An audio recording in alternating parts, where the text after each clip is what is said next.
1 o'clock, you say? Yeah, I'll that's see it. it.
I knew that was gonna happen.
Do the paving contracts come to us or what, Charlie? You bring them in here. They got the Charlie. Okay, that's what I'm Yeah. saying. Yeah, that's what I thought.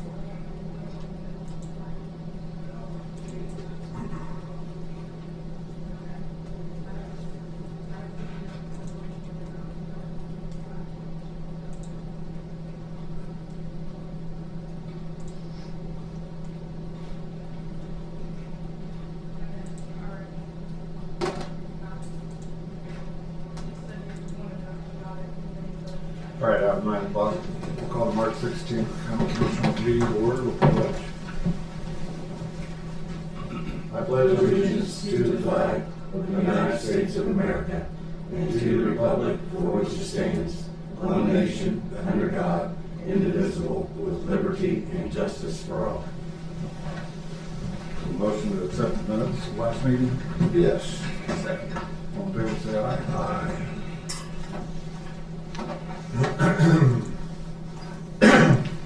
Bills for the week, $3,651,245.83.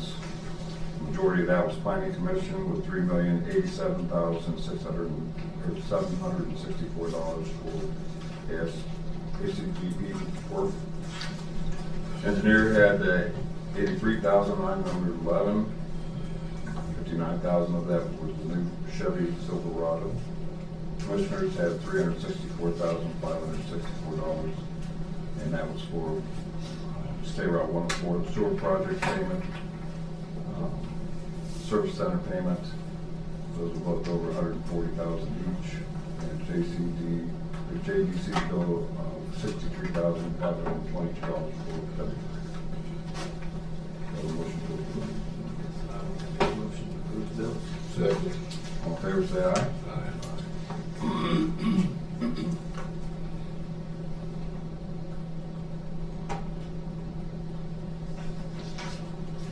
And then Personnel analysis, $83,034.79. And there's $75,000 for a OSU extension payment. That was the big part of that. Second. All in favor, say aye. Aye.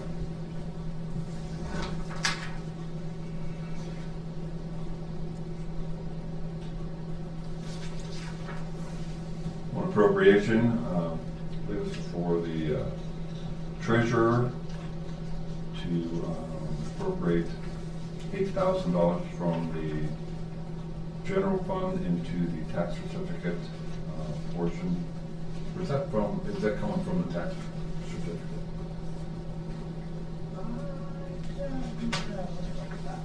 So it's coming from the general. Yeah, that's what it says. Yeah. So it's paying the postage fees for the tax liens. I don't know if that's one of those reimbursable funds or not. Let me call Jeff. Yeah, because I don't know why that wouldn't be in his budget. That's a normal expense. Well, it says tax certificate funds, and I might just be. Oh, Jerry, just waiting on that. She's going to Good that. morning. Hey, on the appropriation for the, preparing tax certificate liens, is that coming out of, like, taxes that have been collected?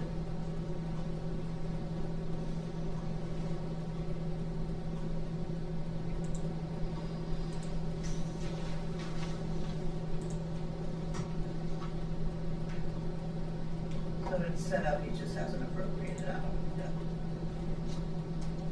Okay. Okay, that's all I need. Thank you. Bye.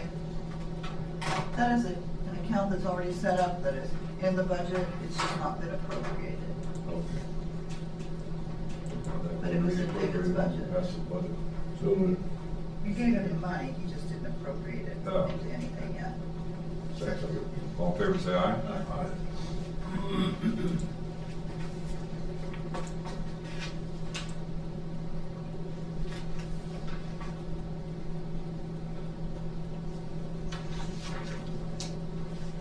Asset disposal form, this is from the sewer and soil and water district. One table, 5 chairs, very, very old, damaged beyond repair. Second. All in favor, say aye. Aye.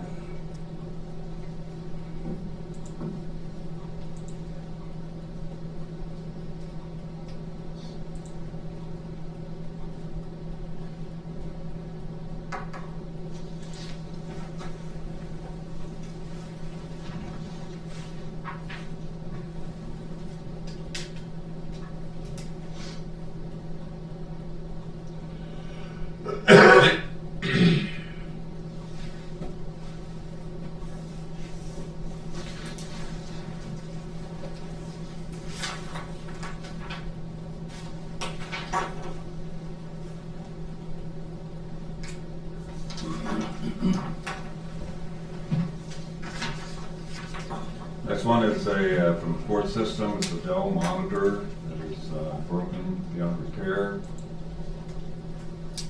So moved. Second. All in favor, say aye. Aye.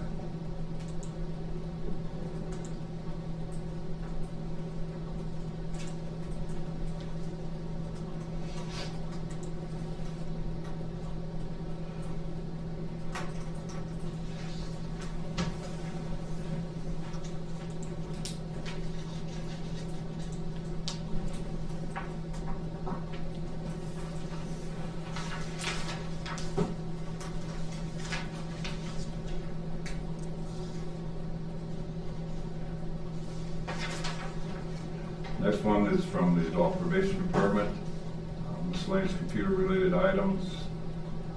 They're obsolete and there's no asset tags for it. So moved. Second. All in favor, say aye. Aye.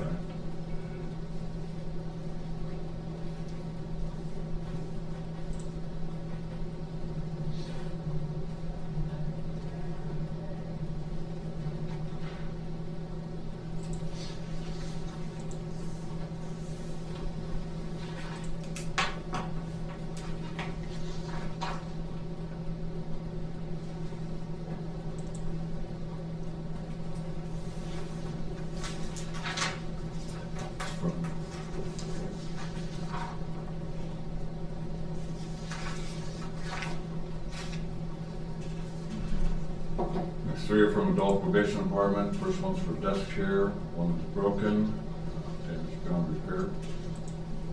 So, second. All in favor, say aye.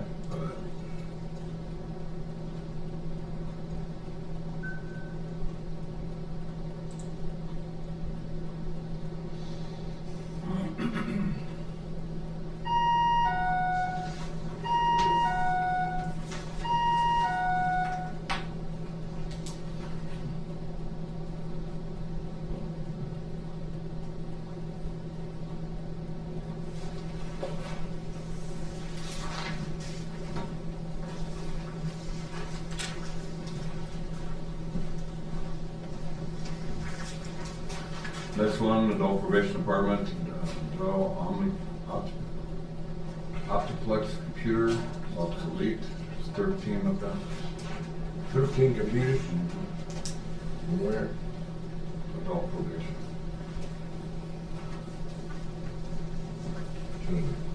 Second. All in favor, say aye. You got 13 people working.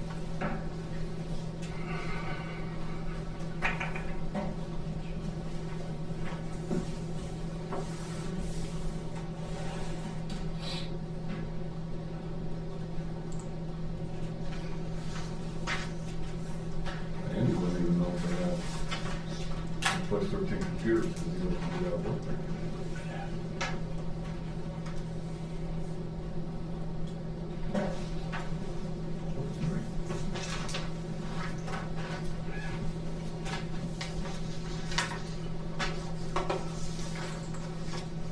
I just sent you an email right here, 10:30, just cancel.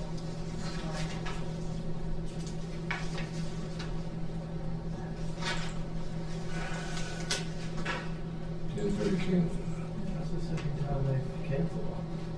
It's usually 2 to 3 times before they show up. Who's this? 10:30. 10:30.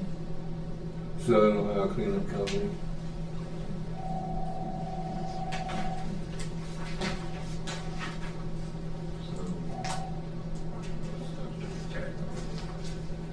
Adult probation department, one broken chair.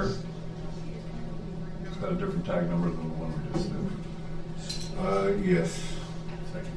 All in favor, say aye.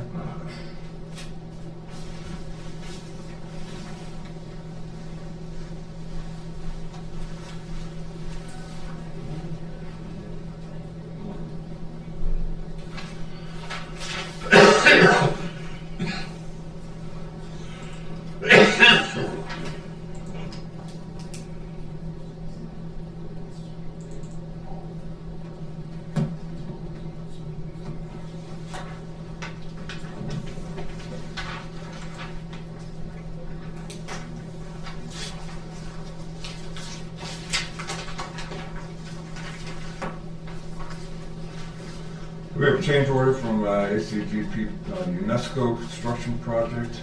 This is to change the boiler material and the power control location change. There's no expense to the Board of Commissioners for these changes.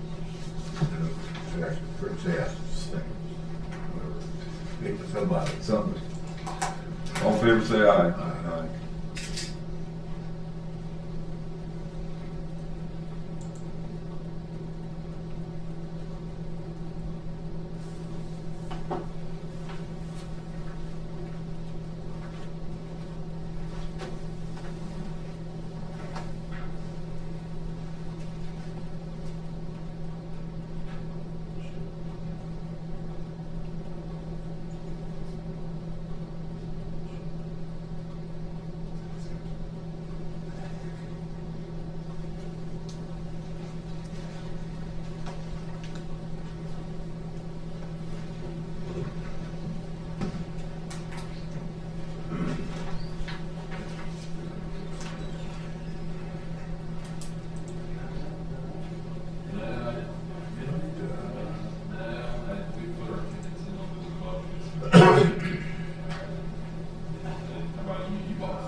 notice of accepting award for the Sheriff's Department for body camera funding.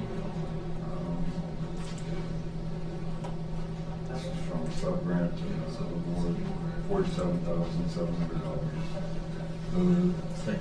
All in favor, say aye.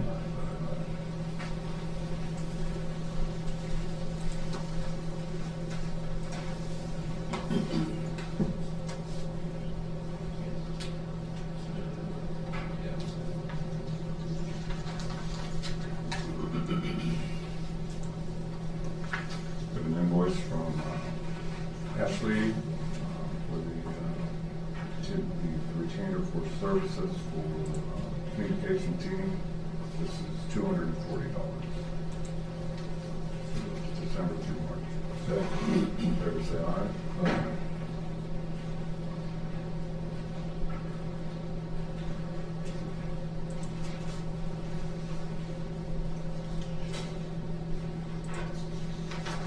This holiday pops event, Saturday.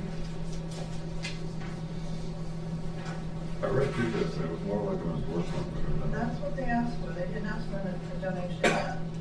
They just asked for a letter of support. Support for the Schaefer grant. So moved. Second. All in favor, say aye.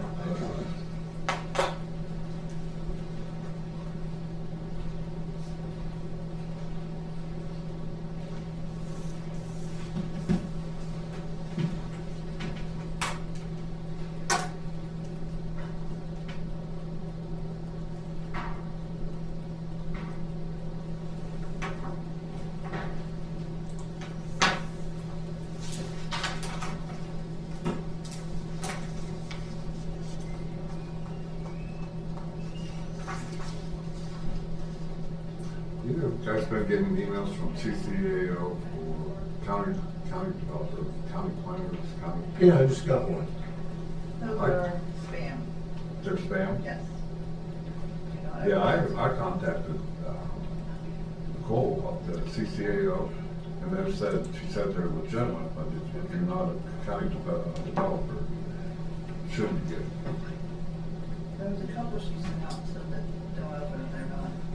Yeah, I didn't know, because they didn't make sense to me. Okay. So, just next to the top. Brett? I don't have a thing for you guys this morning, other than the email I sent you about the Sutherland issue. I don't know if you saw that or not. There's no outstanding items on the No, list. that project's been finished. That's The day we found out about the issue was the day they brought the as-built drawings here, so all we have to do is settle that piece and it's done. We'll make the other payments, we'll get our money from the state, we'll be done with that project. They found a way out of their boondoggle. It sounds like the insurance company's gonna pay them $211,000, and then we'll give them the 10% that, got. Excuse me. That was the guy in the dark that said give them the 10%, so we'll give them that. We're going to give them $1,100 for what we recovered from the bank, and that'll be finished. We'll make payments and be finished. Okay. So we had 9 and 10 to pay? Yeah. Okay. That's all reimbursable, that's all. Right, yeah. So as soon as we do that, I'll send, I think it's 8, 9, and 10 that I have to submit, and then we'll get our money back for those. The other project, the Keene project's moving along. We had a meeting on Tuesday with the design team and an engineer and the folks from the jail. That should be ready to go out to bid in a month. Sewer project's moving along. We had a meeting out there this week too, or this past week.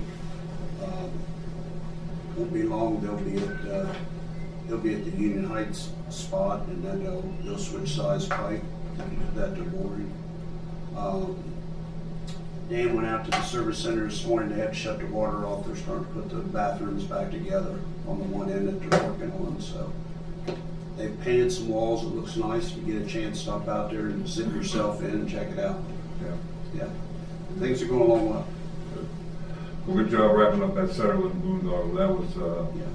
quite the thing, and we appreciate you working firm on that, getting that through, so good job on that. It turned out just the way we thought it would. Good. Hey, the 104 sewer project, everything from Stone Road down to Union Heights is done now? So everything from the lift, number one lift station, which is gonna be at the very back end of that, what they call the Country Woods Mobile Home Park, which is as you're going up the hill, it's the first one down on their left. If you go all the way in the back, that's where they started. And they've pulled pipe from that piece right there, all the way down across the front end of the airport, across 104, on the east side of the 104. They're headed, last week they were past Rodney Weingartner's place and heading down the road. And then go all the way down till they get to Union Heights, and then they'll come back across. And that's where the second lift station will be. And then they'll go from that lift station with 6-inch pipe down to Lowry Lane, which is almost at the intersection of 104 and 207. And there'll be 6-inch pipe will come out of the ground there. That's where the third lift station will be. And then from there, they'll go down the road to, what's the road called, where the power station is? Moundsville Road. Then they'll turn right and go into the sewer there with 8-inch pipe. We've had a request from Ross County Water. They want to add some water to that system. We're still studying that because it's a lot of water. It's the water they use to clean their system periodically every day. And it may be taking up more space than we want it to, but we're looking at that and talking with the state about whether they want to take it on their end. It's got a lot of minerals and stuff in it that they have to take out. So working on that. We got all kinds of stuff. Yeah, it's springtime going into summertime. Yes, it is. Was up by that way Saturday. Where you at? See it sticking out of the ground? Yeah. They're going fast. I can't believe how fast they're Up going. 104 to Stone Road, and then went to the airport, and there was a jet sitting in there, and I was gonna get out and we were gonna jet. They had steps down, and got parked in the parking lot, and the pilot was getting out. I'm thinking, it's a good time for me to jump in the plane. I'm still working on the airport stuff too. Had a conversation with Austin last week. He had asked me to get someone to appraise that building. And I did contact someone last week and got them. I've got to send them some information today, and we'll get that done. And then I think we'll be ready to talk about splitting up those contracts and making sure we know what we want to do. But they're aware of what we want now. I feel pretty good about that. And then that airport economic plan, we've got to pick a winner on that today too, and I've got one ready for you. I'll bring that in here in just a minute. That's all but nothing I have. Okay.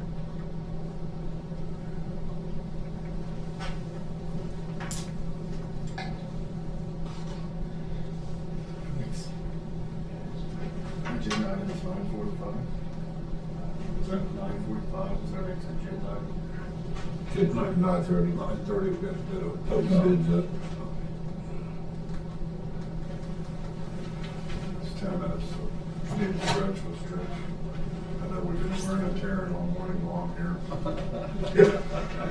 For the last 18 minutes.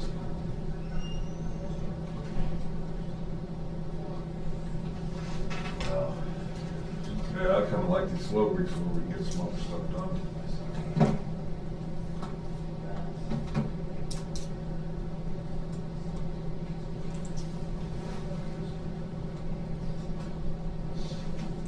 Sarah.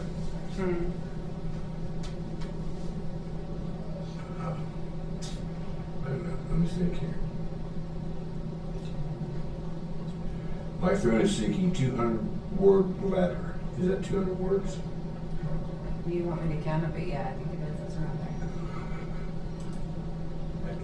there. It's around there. Somewhere along in there? Close. Pretty close, okay. If it's I- 201, he might kick us out, but I think it's less. I think it's like 190 something. Okay. I think it sounds pretty good myself. Except the other two, passing the buck. Well, I got one out, right? Did you guys get the email this morning from Sevco, from Melissa Bodie? No. I'll send this to you, just so you can see it. I know you haven't seen it yet because it just came. Okay, I was gonna I'm over here like, what? We did, if it did, she just sent it and she just sent it to us.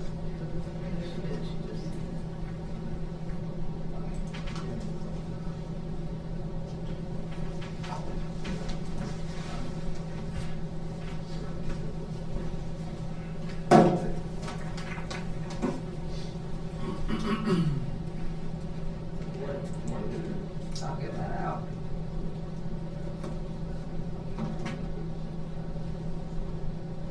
I should have you a video ready for the one at Full Project. I saw the pictures you took. So I sent those, I they're sent really those to cool. the contractor and the Okay. design team. Yeah, Okay. whenever you. So go. I'm creating a video, and I thought maybe you could do not a video of yourself, but a voiceover over the video and kind of talk about the project. I think it'll turn out. Did you look at any of the paperwork that I gave you too, that kind of shows the drawing? I mean, Yeah. there's some good stuff in there too. Yeah. Yeah. Or we could do no voiceover and just kind of have some wording to go with it. Either one. We'll do Whatever. something. We'll figure it out. But I'll show you the finished video when I get done. Okay. I've had some editing issues, but I got it all situated this morning.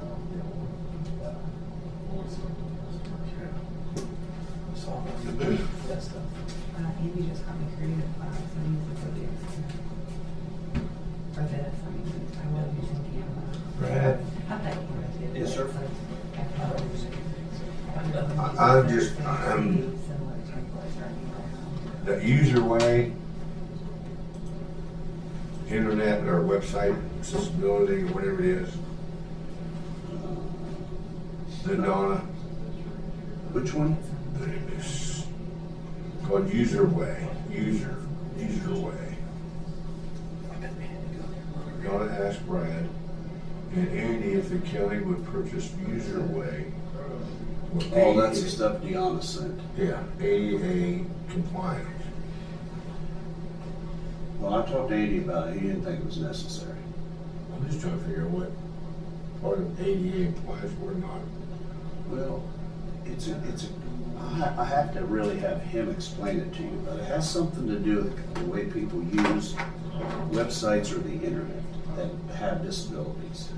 And you're supposed to make your website ADA compliant to meet that. And Andy's been working with Westside Media, because that's who does our website, to make sure that they're meeting The ADA goals. the ADA compliance regulations. How Deanna's looking at that, I don't know. Yeah. But Andy did send some stuff to her back and forth. Okay. Andy doesn't think it's necessary, Yeah, because I'm looking at it thinking, at least not on our side. Maybe, I mean, Yeah. he doesn't handle their stuff, so, yeah. so maybe they need it, I don't know, but on our side, he doesn't think it's necessary. I was just wanted to look at that and I read the email and thinking, what part of we are not ADA compliant?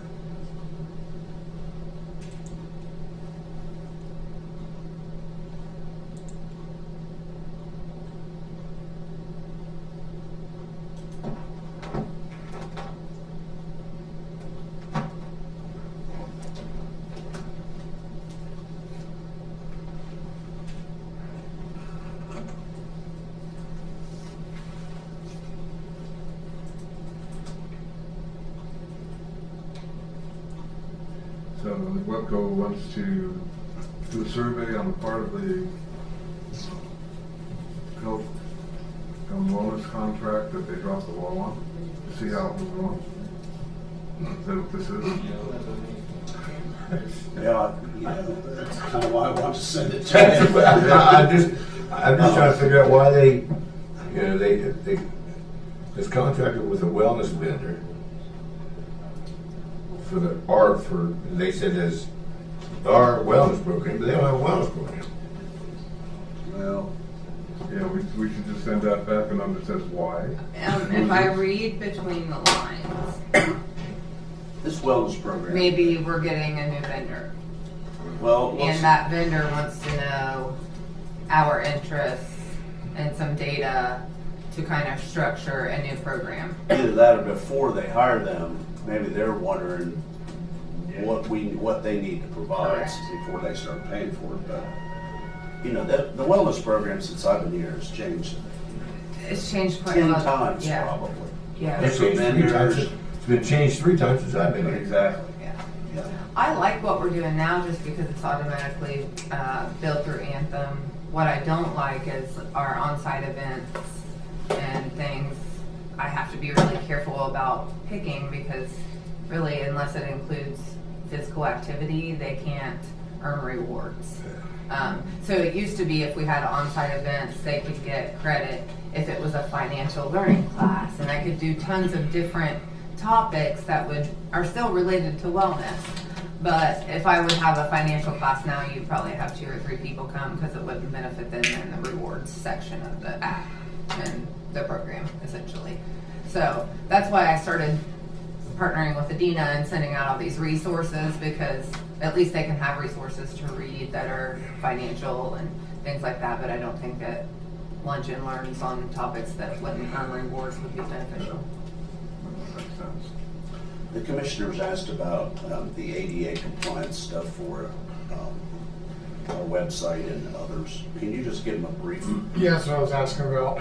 For one, there's apparently a Department of Justice and there's another agency attached addressing ADA compliance on websites.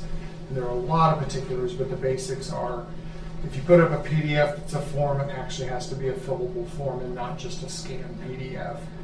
Images have to have what they call alt text, so if you're like visually impaired and you mouse over the image, there are words that describe the image and then a voice reader on the computer reads it back. So this is a picture of a truck at Kenworth or something like that. There's more to it than that, but the basics are ADA compliance for visually impaired and things like that. We met with, the auditor and I met with the assistant prosecutor to sort of discuss the legalities of it. His comment at the time was, look, good faith effort, stuff that's there, in already is more or less grandfathered in, but there are changes to be made. There are a lot of tools that you can use to scan sites. Our question was, do we open ourselves up, legally, or what are the odds that someone wants to make pay out of this? We have to demonstrate a good faith effort towards making ourselves compliant, that's our defense, more or less. The Department of Justice's own site isn't compliant. If you scan their site, they come up with more hits than our page does. Met with, or emailed back and forth with our website developer about addressing just the ADA components. He gave us a pretty low number, I think it was $1,200 to make the entirety of Ross County Ohio.gov sites ADA compliant, with a caveat that he is not legal counsel and that this is not, ADA compliance is not a website built on this skill. But we've also been kicking around the idea of revamping the page anyway, because it's getting on to be 10, 12 years old and could use a refresh. So I have a quote also that would redo the entirety of the sites with ADA compliance being built, and that might be easier to do building from the ground up compliant than retroactively making it compliant. So that's what I want to talk to you guys at 1 today. I was going to send you quotes, but it's between 6,700 and 9,000. It's a range of hours. It's $75 an hour, which is a signal for website development.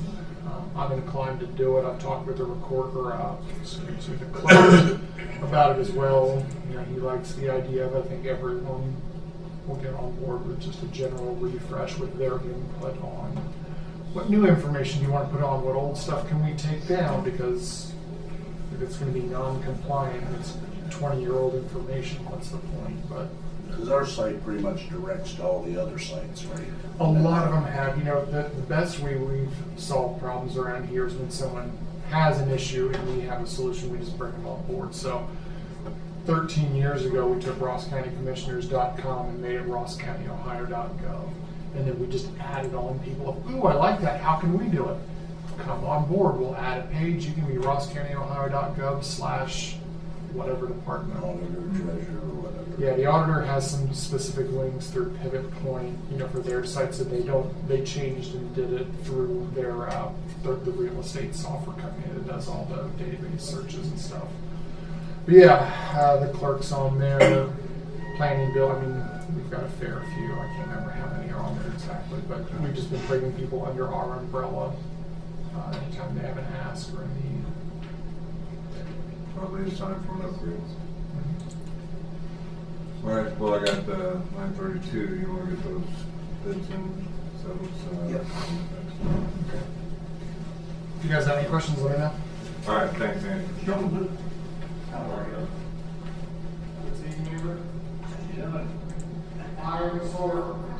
Gonna see that website stuff with AI, just world changes.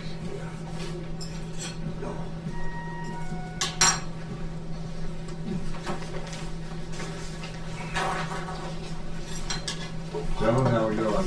Okay, you good? You good? I'm good. How about you? Did you get all your money? Yep. Okay, we're good.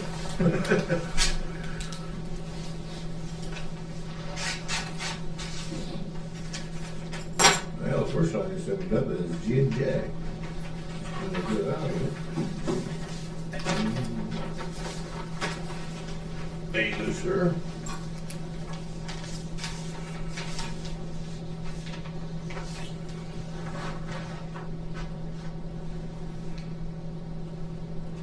This is just for various road repairs throughout the county, paving in particular. We have one from G&J Paving for $1,566,246.54.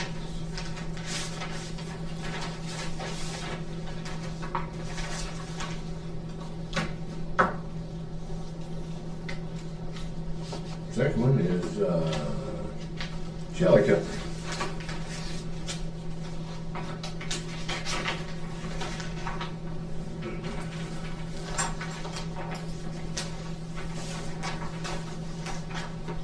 Bid for Kelly and Company is $1,883,041.89. Could you repeat that, please? Sorry. Every time. My pen quit working. $1,883,041.89. Got it. The last one that we have is Shelley and Sands.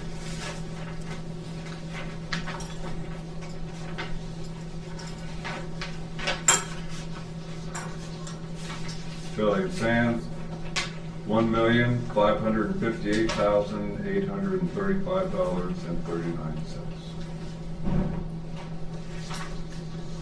Repeat it again. That's not bad. That's not right? Shelley, you just read the Shelley Company's bid result. That should be, That's this the is same Shelley one. and Sands here. First one was Shelley Company. Yeah, this is Shelley and Sands.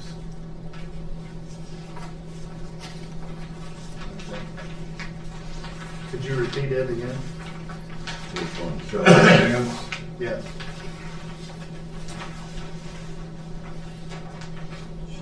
Shelley. That's this one right here. Yeah. The one you got. Yeah. I'm sorry, I'm Well, confused. Shelley and Sands is $1,558,835.39. Shelley and Company, or G&J. This is Shelley Company. Shelley Company has $1,883,041.89. And what was G&J's again? I'm sorry. C&J's was $1,566,246.54. Okay, gotcha.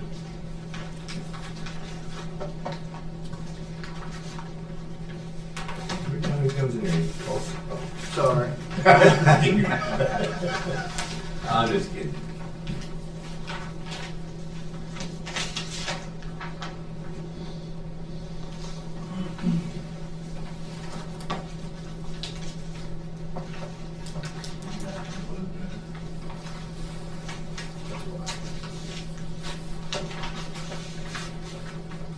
That's it. I gotta take those with me. All yours. Sign what you give. Just give it to them. Thanks. We'll get that done. Thank you guys, trying to be in touch. Yep. See you later. Thanks, guys. Have a good day. You too.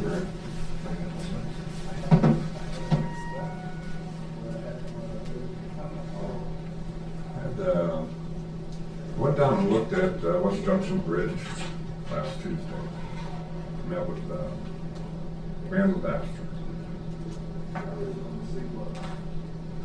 Whoever engineered that bridge, It's a mess.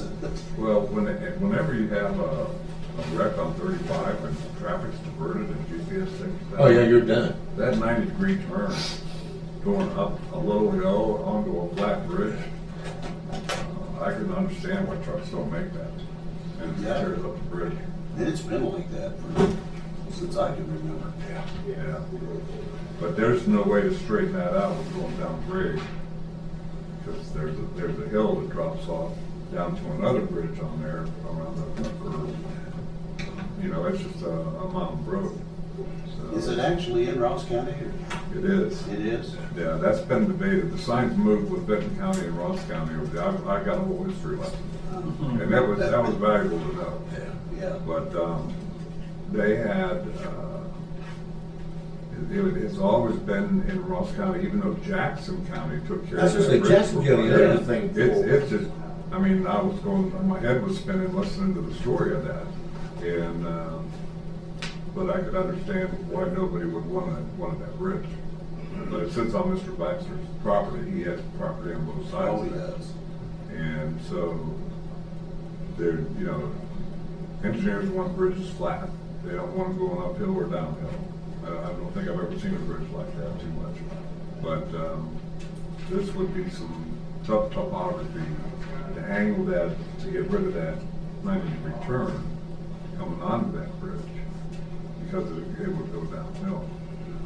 So you'd have to have a drive down onto, I mean, I don't know how you figure that out. Except for replace the bridge as is and then put no truck traffic. Yeah. That'd be all you do. But they say it's when the semis hit that bridge that it gets torn up. And there's some steel that's degrading underneath in the supports, and I mean, it needs to be. Do you know what the date of that bridge is, David? Is it? Yeah, he told me the two men that built that bridge in 1969. You know? Yeah, he knew of them. I don't know if they're still alive or what, but the original bridge was put there in the 1800s, 1840 or something like that. And I know the county engineer's been down there a few times to look at it. Well, I know Jim Hatfield's talked to me about that a number of times. I could see because they are landlocked. There's no way to get out of there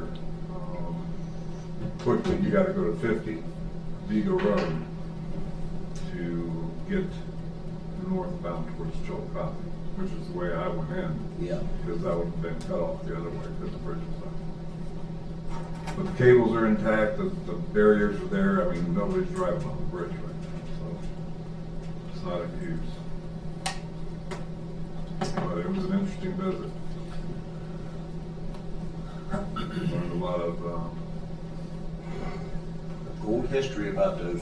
well, not only the history, but the impact, the emotional impact of not being able to get out. I mean, Yeah. there's a bridge there for a reason. Yeah. It's a traffic lane for the people to use down there, and then when that's taken out of service, it's uncomfortable. So I get that. We'll have, I I guess we'll be having bid openings on that. He's already got one quote for a little bit higher than what he thinks it ought to be. Charlie does. Was that the one he was gonna rebid? Yeah. Yeah.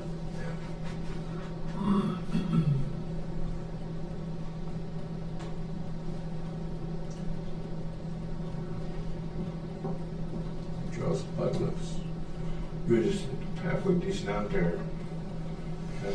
Y'all like it once they get it over. Bridge Street, only thing I can tell you on that, don't go to Bridge Street. No. That closing down the southbound lanes from that Pawnee down 35, to yeah. 35, yeah. I say still go to Bridge Street. Do what? We still know people go to Bridge Street. Yeah, we do. Sales taxes.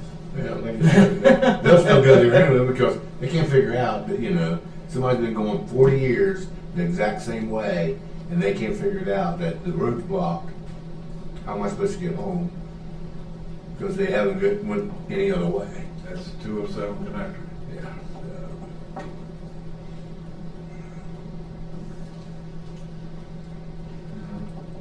I was out that way Saturday. You guys did say on Friday that we want to break that courthouse project into the four separate ones, okay? That this morning too. Ty is out there, Ty. Who is? Ty. We ready? Yeah, good. I figured it wasn't coming over from news. Morning, young man. All right.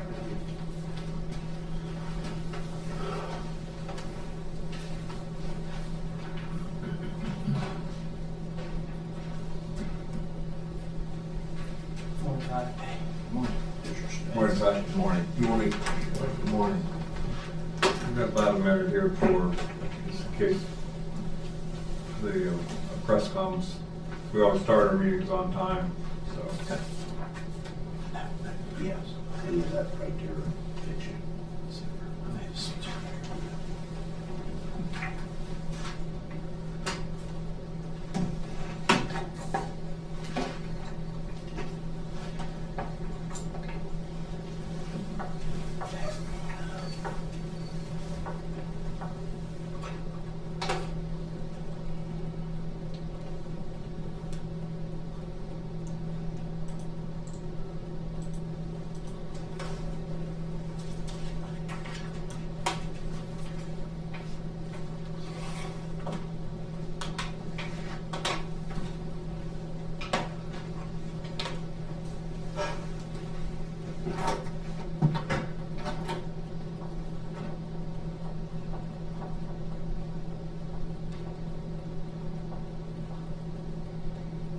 All right, got 9:45. Floor is yours, buddy.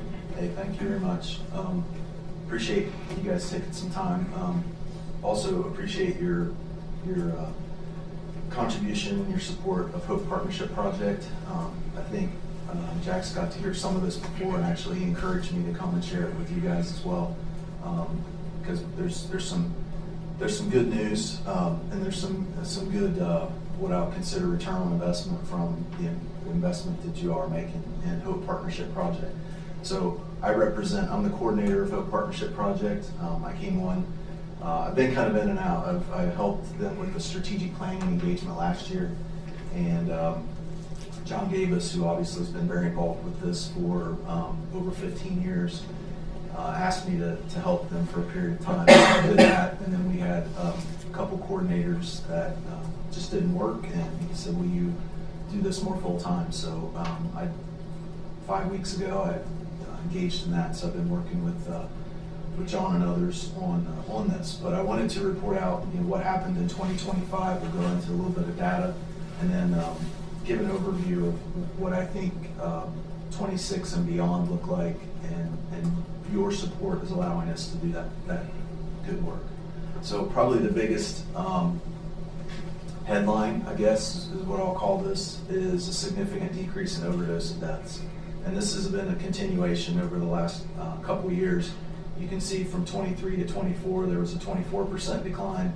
And then last year, 24 to 25, another significant increase, 34% decline. And fatalities are falling even greater. So there's lots of nuances and stories underneath this data. But having a significant increase in naloxone in the area, also having a significant increase in the amount of treatment that's available for folks is producing these numbers. 25 was a year of change for Hope Partnership Project in particular.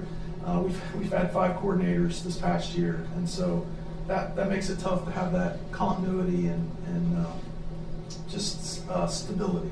And so that's obviously one of the reasons why John asked me to be involved, and we're going to change that in 26. We did do a very significant stigma reduction campaign. That was a funding through PBADMH. We'd like to continue. Stigma is obviously something that we deal with every day in this community and other communities. It's not just us, but it's something that does prevent, or at least it decreases the potential for folks to get the help that they need. We continue to see community engagement. When I say that, I think about the partners that I work with or have been working with over the last 5 weeks and beyond. PBADMH, the Health District, United Way, Adine Health System. I mean, these are all partners that are involved in that top line metric. I mean, it takes a whole community to make this thing happen. So we're seeing that community engagement. I think that's one of my assessments over the last 5 weeks, and really something that I'm working on. And I'll double click the EMS element that I'm working on right now with the Health District too. We had significant growth in, you'll see it in here as RRVM and HRVM, harm reduction vending machines. So we have 5 machines, it's actually 4 machines out in Ross County now that have risk reduction supplies. So think naloxone, of course, is the top line that most people think about. Hygiene kits, safe sex kits, what else? Wound care kits. So these are basic harm reduction type materials that are vended out in the community. Where are those located? Partnership with the library. So primarily it's Main Library, North Side, Richmond-Dale, and then one in the Resource Center. We had a learning this past year in Frankfurt. We did have a partnership there, but we removed that machine this past year. I'm going to go over that here in a second too. Is that machine in storage and you're just waiting to put it someplace else? Yeah. Oh, Kingston. We have one in Kingston currently. I didn't reference that one because we're actually removing that one as of last week was turned off. The utilization's been super low, and so we're going to deploy it to another area. Do you know where you're going to deploy? We're working with the Bainbridge community right now. We've got a lot of work to do there, but that's one area that we're looking at. And then also we're looking at increasing our presence across the region. So we've been developing a partnership with Fayette County too, so that could be a potential place. What's the engagement with local, when I say local, all local here, but I mean village stakeholders when you're deploying those out to one of the satellite locations? I have heard from folks in Richmond-Dale about the vending site there, and I think there's definitely an importance of harm reduction, and you see the results there, but also there's negative impacts, especially to the local communities when you have a location that is kind of a congregating point for those who are going to be. Yeah, so, and I can't speak for the whole history of Hope Partnership because I've only been involved, a little less than a year. Historically, it's been because of partnerships with the libraries, and so that's been how those were located. I think that is one of the learnings with Frankfurt, and why we now have a very 20+ week plan to go into a community. It's obviously got to be in partnership with somebody in the community. It can't just be us coming in and putting the machine. So it does have to have a local sponsor, is what we're calling that. So whether that's faith-based community, food pantry, whatever it is, there has to be a local sponsor. And so I can't say that we've got a very detailed plan of exactly how we have a plan, but we're testing that to make sure that it is you know, we're going into the community and making sure we're educating first, getting local sponsorship first. So hopefully the stigma, you know, is reduced. And I would argue, you know, the perception and the stigma is what, you know, drives that. There's a lot of data. I mean, we could go into, I can give you a book of data on just the impacts, whether it's economic or social, or just efficacious for the things you distribute in and of themselves. The supplies or the vending machine stuff that you provide them. So there's a lot of data on how efficacious, and this is best practice. And that's the other thing. Everything that we do is following best practice, and there's either evidence-based or evidence-informed behind everything that we do. And I would argue ours is, we're not near as aggressive as a community as maybe a lot of other communities are in what they put in their machines too. I'd like to speak to that a minute, because I've been here longer than 5 weeks, and one thing that I endorse is harm reduction in this community, because of I think the ear to the braille that those partnerships kept with what works and what doesn't, and the threat of clean needles being in there, which has never been the case. And now they did have a safe use kit that had a pipe in it, and that's been taken out and replaced by a new drug that's fentanyl-like, but it detects, its detection strips from that. So, I mean, I think everything in these machines is moving towards the right agenda of declining use. I mean, I think that's shown up in the numbers. I think you're hitting on something I'd like to touch on right now. There's multiple reasons to do this. I mean, the one is it provides folks with risk reduction materials. So you play it out. We have pregnancy tests in these machines as well. So if they're able to know that they are pregnant and they are suffering from opiate use disorder, those two things, you know, it's not best practice, right? You want to make sure that if they are using, then they're able to get into some prenatal care that hopefully can help them. So it provides real risk reduction. Naloxone is very obvious too, and I think the numbers substantiate that. It reduces overdoses. I mean, it's super effective. So you referenced there's xylazine test strips, which is kind of out there in the market now. Fentanyl test strips are in there as well, so you can detect does it have, and we're seeing an uptick of that, potential uptick. We're watching it with, you know, even usage like cocaine, you know, where they're cutting with other substances, and so, you know, it's hard to explain all this in maybe a 10 or 15 minute presentation because it has lots of nuances, but you know, there is that risk reduction piece, and then second to that is you know, recovery. And so every time we vended over 900 units in 1 month last year. You'll see that in a second. Every time that you vend, a person gets the potential to interact with a peer recovery supporter. And so that is able to put them on a pathway to potential recovery. And so that is the other element. There's the risk reduction piece, but then there's the recovery piece, and it gives a tangible interaction that people can get into recovery.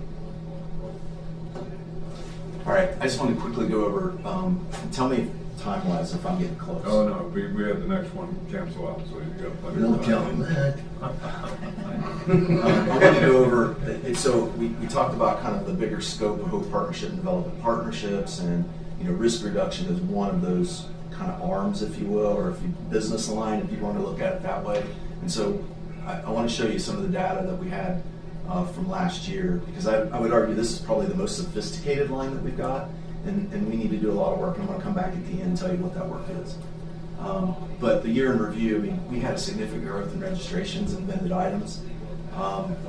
This is a big one too, and I think it directly aligns with that previous slide where we had 14 vended naloxone were utilized in overdoses. Now, I say this because we only asked 30 of the people out of the 250 some that we vended that were registered last year, did you use naloxone in an overdose? So if they're new to the machine, they get that question. If they're not new, then they don't get that question. So this 14, I would argue, is probably tip of the iceberg. It's almost 30% of the people that were asked the question. Almost 50% of the people that were asked the question actually used it in an overdose. And this one, the next one surprised me. Like over 30% of all the naloxone that was distributed in Ross County last year was distributed through these vending machines. So it's a significant point of distribution. We had a lot of increase in peer connections. That gets back to what I said earlier. I mean, the whole idea is how do we connect to a peer? Because that peer has lived experience. They understand the process from use to initial recovery to workforce. I mean, they've been able to work that full path, and so we want to get them into that peer connection. And then we had lots of learnings, which I just referenced. So we'll jump into the data side. It's about 50-50 male-female.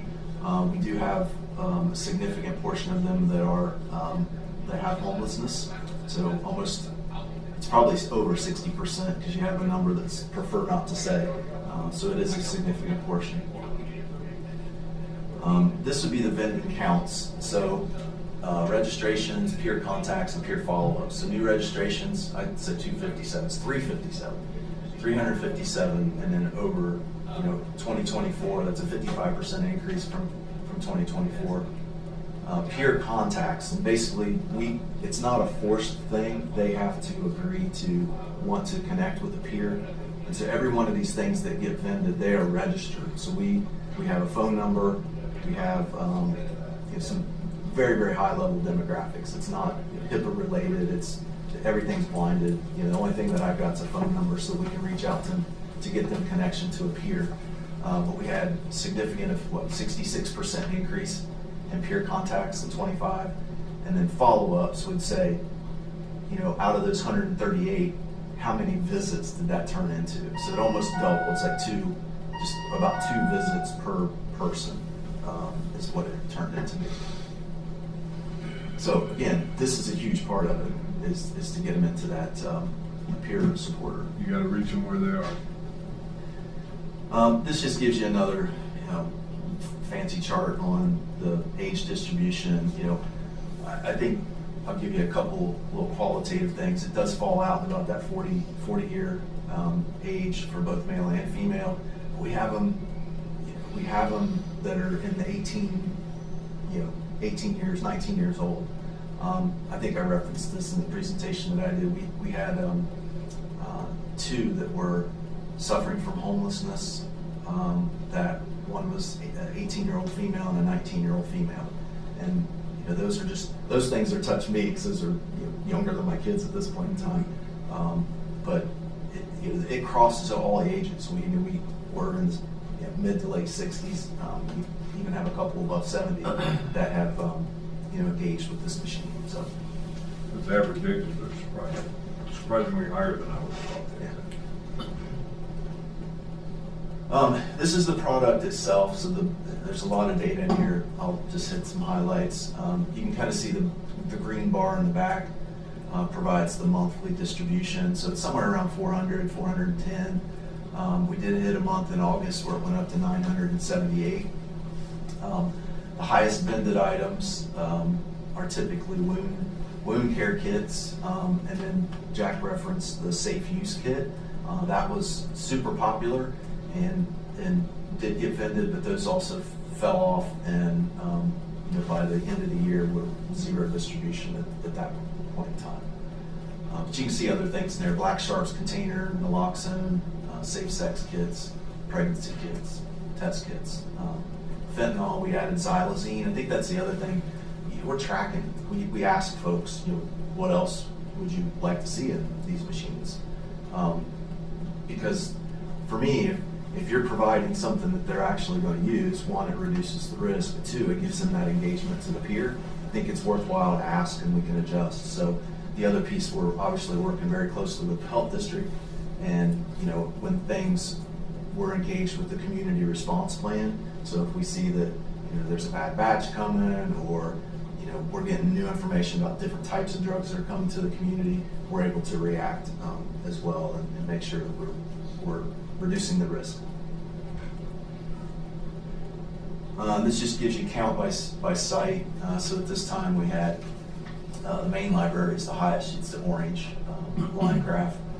And then Frankfurt did shoot up, and then of course we shut that one down in September. And so that went to 0. And then Kingston will disappear as well. It's basically been flatlined. I think we've been to 10 or 11 items the entire year last year. Why do they want the one out of Kingston? Why do they want the one out of Kingston? It was really more of a business decision for us, just because the utilization is so low. Okay. Yeah, and we think we can locate. And there's a cost, this is where your assistance is super helpful. Every one of those machines costs us right at $100 per month just for monitoring. And so all this is electronic. I can sit on my computer, I can get somebody registered, I'm able to download all this data so that we know what they're using, when they're using it. We can get times. We could dive into some depth. I mean, there's phone number or area codes. I've done a little bit of analysis around that too. But all of them cost $100 a month. So that put our vending cost almost at $100 per vent in Kingston. So it didn't make sense from that perspective. And then this just gives you a year to 24 to 25 look, what it's looked like. So every month except for the month of December, 104% growth total for the year from 24 to 25. Some of the adjustments, we're moving some of the machines. We're evaluating that currently, and that also looks at the mapping. Where are we having overdose issues, and so we're able to deploy, and at least that's the intent, right? You want to deploy to areas that have a higher increase or incidence rate of overdoses. We need a machine in Bainbridge, for sure. It's been a high on the rate for sure, historically. So we'll add additional vending supplies to meet needs. And then one of the things we're working on is just the monitoring of this. So seems like I learn something every week on these and how the capabilities of monitoring. So there's a concept of fidelity, which basically means, say you've got naloxone and it has to be under a certain temperature, like so between 48 degrees and 72 or 76. I can't remember the exact number on that, but it has a range of temperature that needs to be at to ensure that it's the most efficacious for its use. If you have a freeze and thaw cycle, and I don't know how many, but say it did freeze and thaw, the data will tell you that the efficacy of that will decline significantly. And so we want to make sure we're not freezing and thawing inside the machine. So there's temperature control logs, and so we're creating policies around that. Practices around that? How do we do this in a way that upholds that fidelity to make sure that we're delivering things that are working? And the other piece is just this. Telling the story. I think that top line at the very beginning, the fact that we had a 40+% decrease in overdose deaths this past year is huge. You guys are investing in this. Other parts of the community are investing in this, and we obviously want to see that decline, and we are. So I think we got to tell the story, and that's a top line. There's a lot of nuance around the data as well. And the city also matches our contribution. So for 26, I'm calling this year a year of stabilization and viability, and I think that's important. There's kind of 3 key areas. One is funding, and your contribution, quite frankly, has helped keep this viable. It wouldn't be viable without it. So having funding is super important. Port contract is referenced up there. So the health district subcontracted out Hope Partnership as the agent to run port for a period of time, or be the coordinator. So there's a port coordination piece. There's an update of policies and procedures and some other deliverables that the health district wanted to have through that contract. And so that was also something that really assisted Hope Partnership in becoming viable for the 2026 timeframe.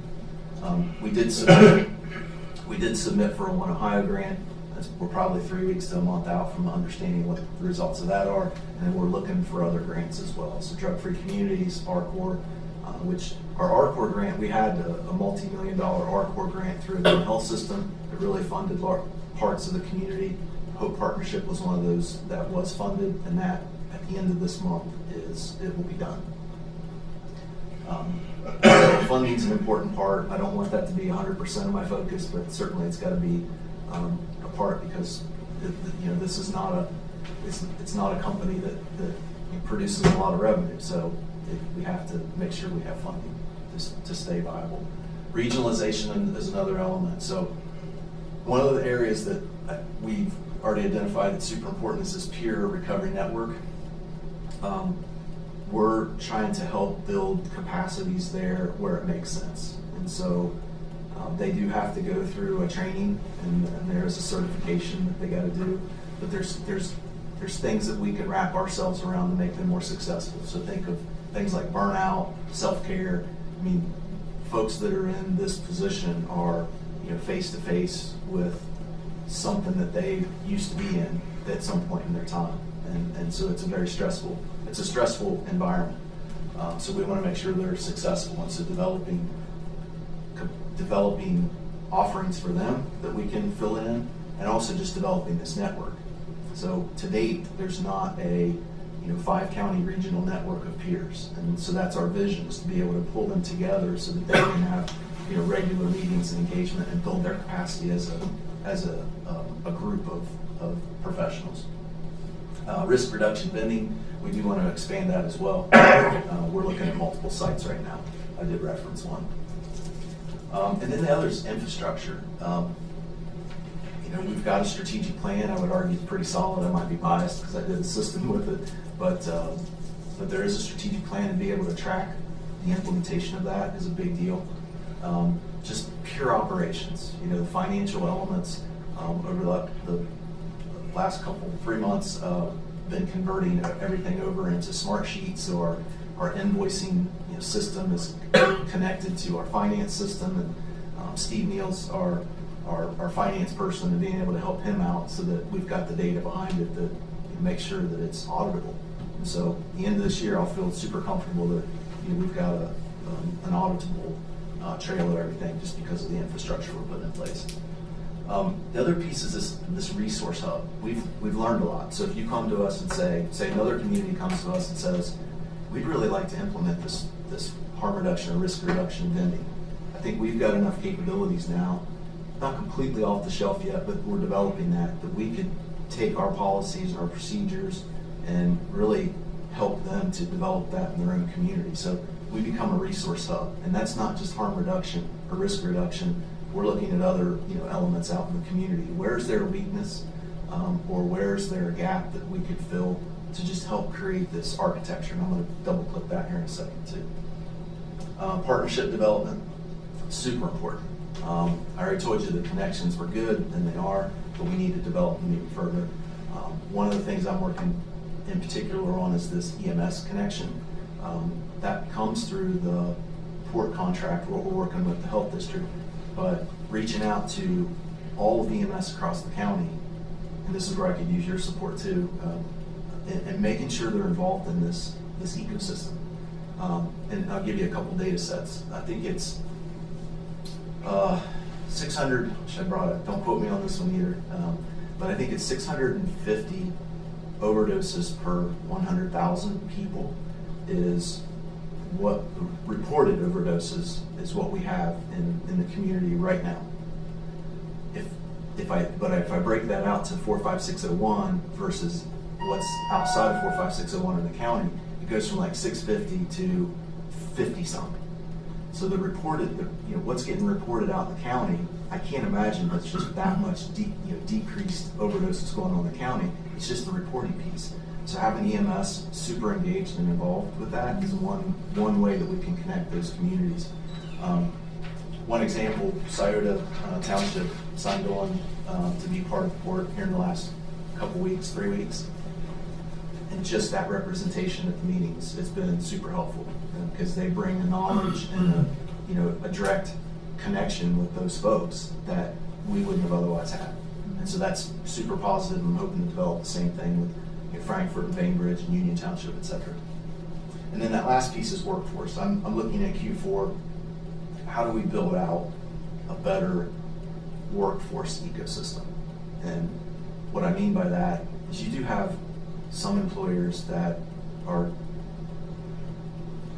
they're set up or they're accepting of folks that are in the recovery process, or even those that are in current use. And so a lot of times this will be more like fast food and the restaurant industry. But it's not a well-known thing. I can't tell you. I know Riffle does a good job, and we have some in different restaurants, but we don't have a true understanding of that. So I think this is one coordinated approach that we'll be looking at in Q4, so that we have a more formalized workforce approach. So now the eye chart, maybe. I talked about, here it's called architecture. I've been also calling it ecosystem. I'll eventually land on what it actually is. But if you think about, this is what's been super interesting for me, working with opiate use and substance use disorder. I've been in healthcare for 32 years. And so I was kind of on the periphery of this, and I had grants that funded some of this as well.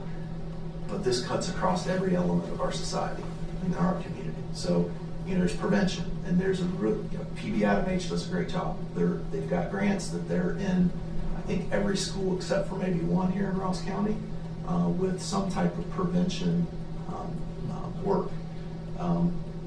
Risk reduction. I've argued here that that's an element that I think's relatively well developed. We've got naloxone distribution sites, we've got vending machine. Our EMS systems do a good job of distributing naloxone, so that risk reduction piece is pretty good. There's an acute response. We're working on that. When folks come in with an overdose, we might have that connection with EMS, but then when it goes to the hospital, we might lose that connection. So how do we develop that further? Because here's the deal. If you can get somebody within 24 to 72 hours, that's best practice. And when you do, and you get them in your system, if you will, the chances of them hitting a recovery option is higher. And so that's why we do this, is we want to get folks into recovery. So I give you all this kind of eye chart just to understand there's an ecosystem out there, and where Hope Partnership is really trying to insert itself is where might there be some areas of capacity that aren't as good as they need to be, or could they be better, and do that through that partnership development. We've got a great partnership with the Health District, great partnership with Chillicothe Fire and Scioto Township. I mean, that's the model. We need to continue to replicate that and draw a line across prevention into recovery and into the workforce element too. Thank you. I know it's a lot. Could you go more into the story of the Frankfurt vending machine? Because it looked like on you said one of the things that you were focusing on is pulling those where there's the biggest need for them. But then where the numbers spiked up in Frankfurt, that was removed. So and you touched on there were some lessons learned, but not so much what those lessons actually are. I'm just curious what. Yeah. So that was a direct result of high levels of stigma, and so it's not an easy equation. So in the Frankfurt community, there was a higher level of homelessness that I think was new or more visible. I don't know. I mean, obviously, we're connecting the homelessness through a lot of the users of this vending are reporting homelessness, but that became so visible, and it was super emotional in the community. Lots of stigma, and we worked. It's actually been there. That machine was there probably a year. I was just saying, and nobody knew about it. Nobody knew about it. And nothing So- about it. I think since I live out that way, I think it was the location of where it was sitting at. That's what people didn't like, because it was sitting at the library. Then you had a walking path that was right beside it. Then the library put in a shelter house, which had the homeless come in and sit in the shelter. And I'm thinking, okay, well, you built a shelter. Who do you want? You just can't pick and choose who gets to use this shelter if you have it open to the public. The thing was, then you had a vending machine that was within 20 feet or so from that walking path, that you had kids walking to school. My thing is, I think if it was someplace else, I think it would still work in Frankfurt. And so I think that's one of the learnings. And so we did a community session. We went very, very tense at times.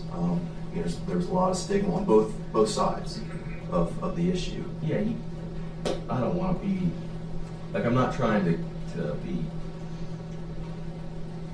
not wanting a vending machine that is focused for an eligible use population,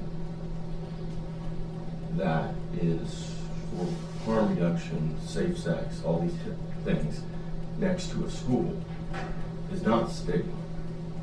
I think that's one thing. If I had some thoughts on how Hope Partnership can do this better, it's doing what sounds like you did with Frankfurt, is you had some community engagement and you understood how the residents of that community felt.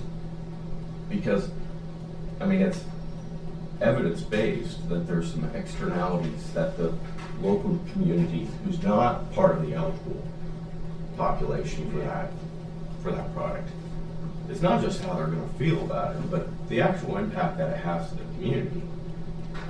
That uptick was represented by, where you could say it was creating a congregation point in an area where maybe those two populations shouldn't be access to each other so easily. And I think that feedback, I don't think it's a negative stigma thing.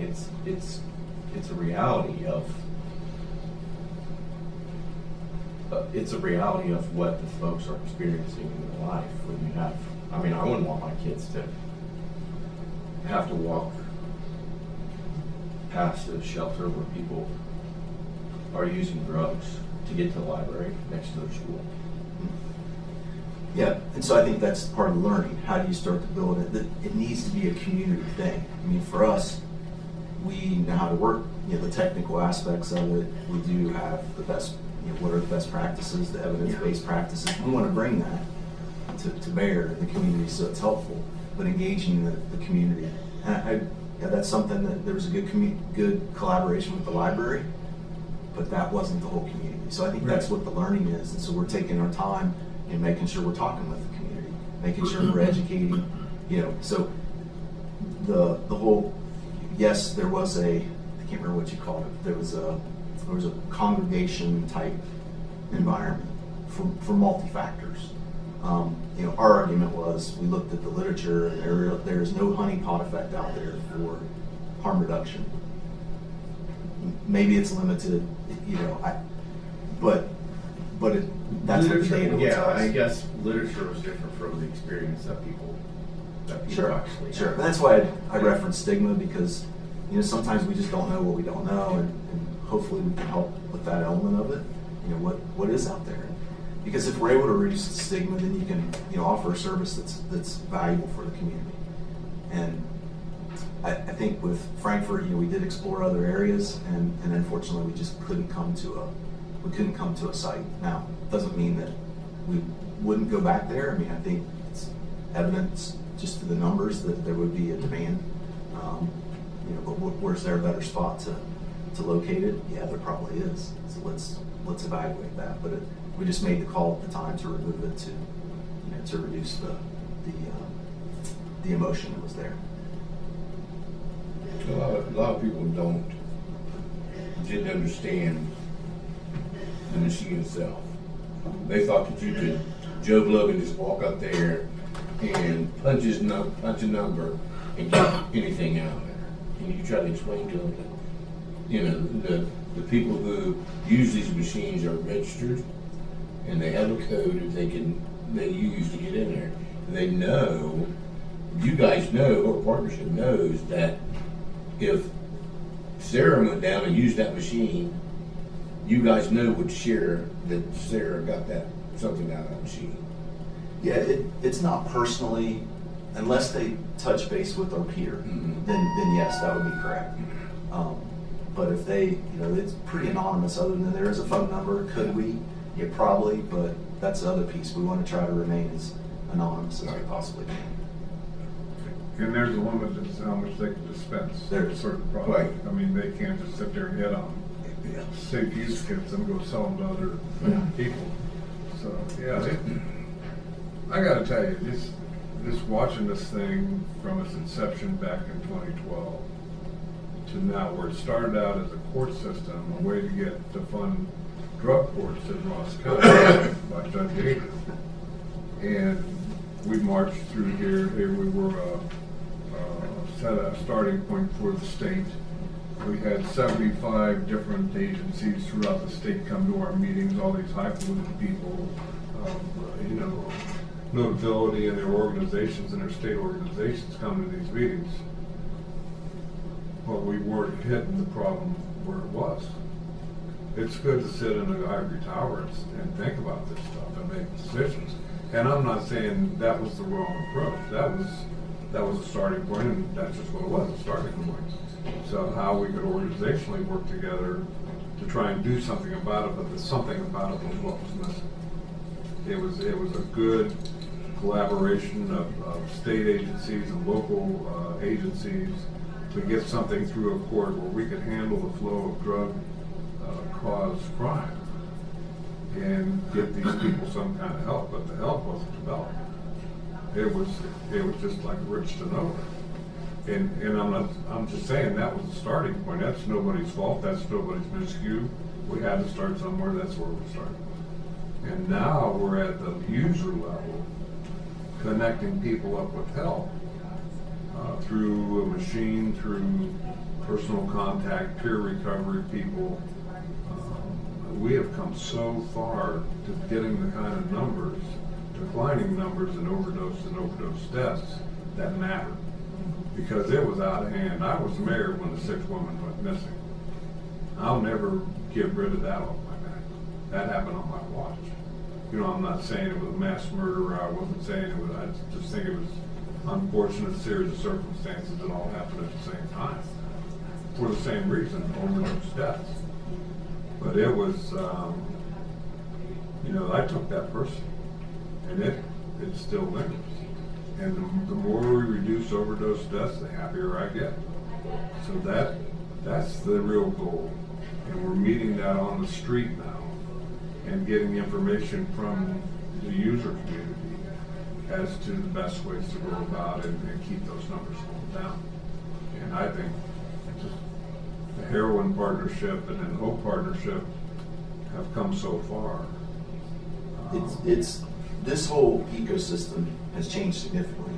With treatment available now, 10 years ago we didn't have it. So there's elements in place that are really good, and that's what's driving those numbers. And what Hope Partnership is asking, how can we continue this process? How can we be part of it and make sure we're building capacity across all these continuums? It's not that we'll never do treatment. Mm-hmm. There's already experts out there, but how can we make sure that it's in the right spot, in the right place, and develop partnerships that are important to make it as successful as possible? How many interactions, how many times was the vending machine used in 2025? Do you have data on how many interactions there were? I don't have the grand total on this, but it's somewhere around 400 a month, to do the math, 4,800. 4,800. How many? 40, yeah. Yeah. How many of those vending interactions turn into a peer review? Because you've got, I understand it's anonymous. Is that a HIPAA requirement that it's anonymous, or? No, we had. Because there's no question that the result it's resulted in lower. Okay, so in 2025, the 260 peer follow-ups. About 4,800 interactions with the machine.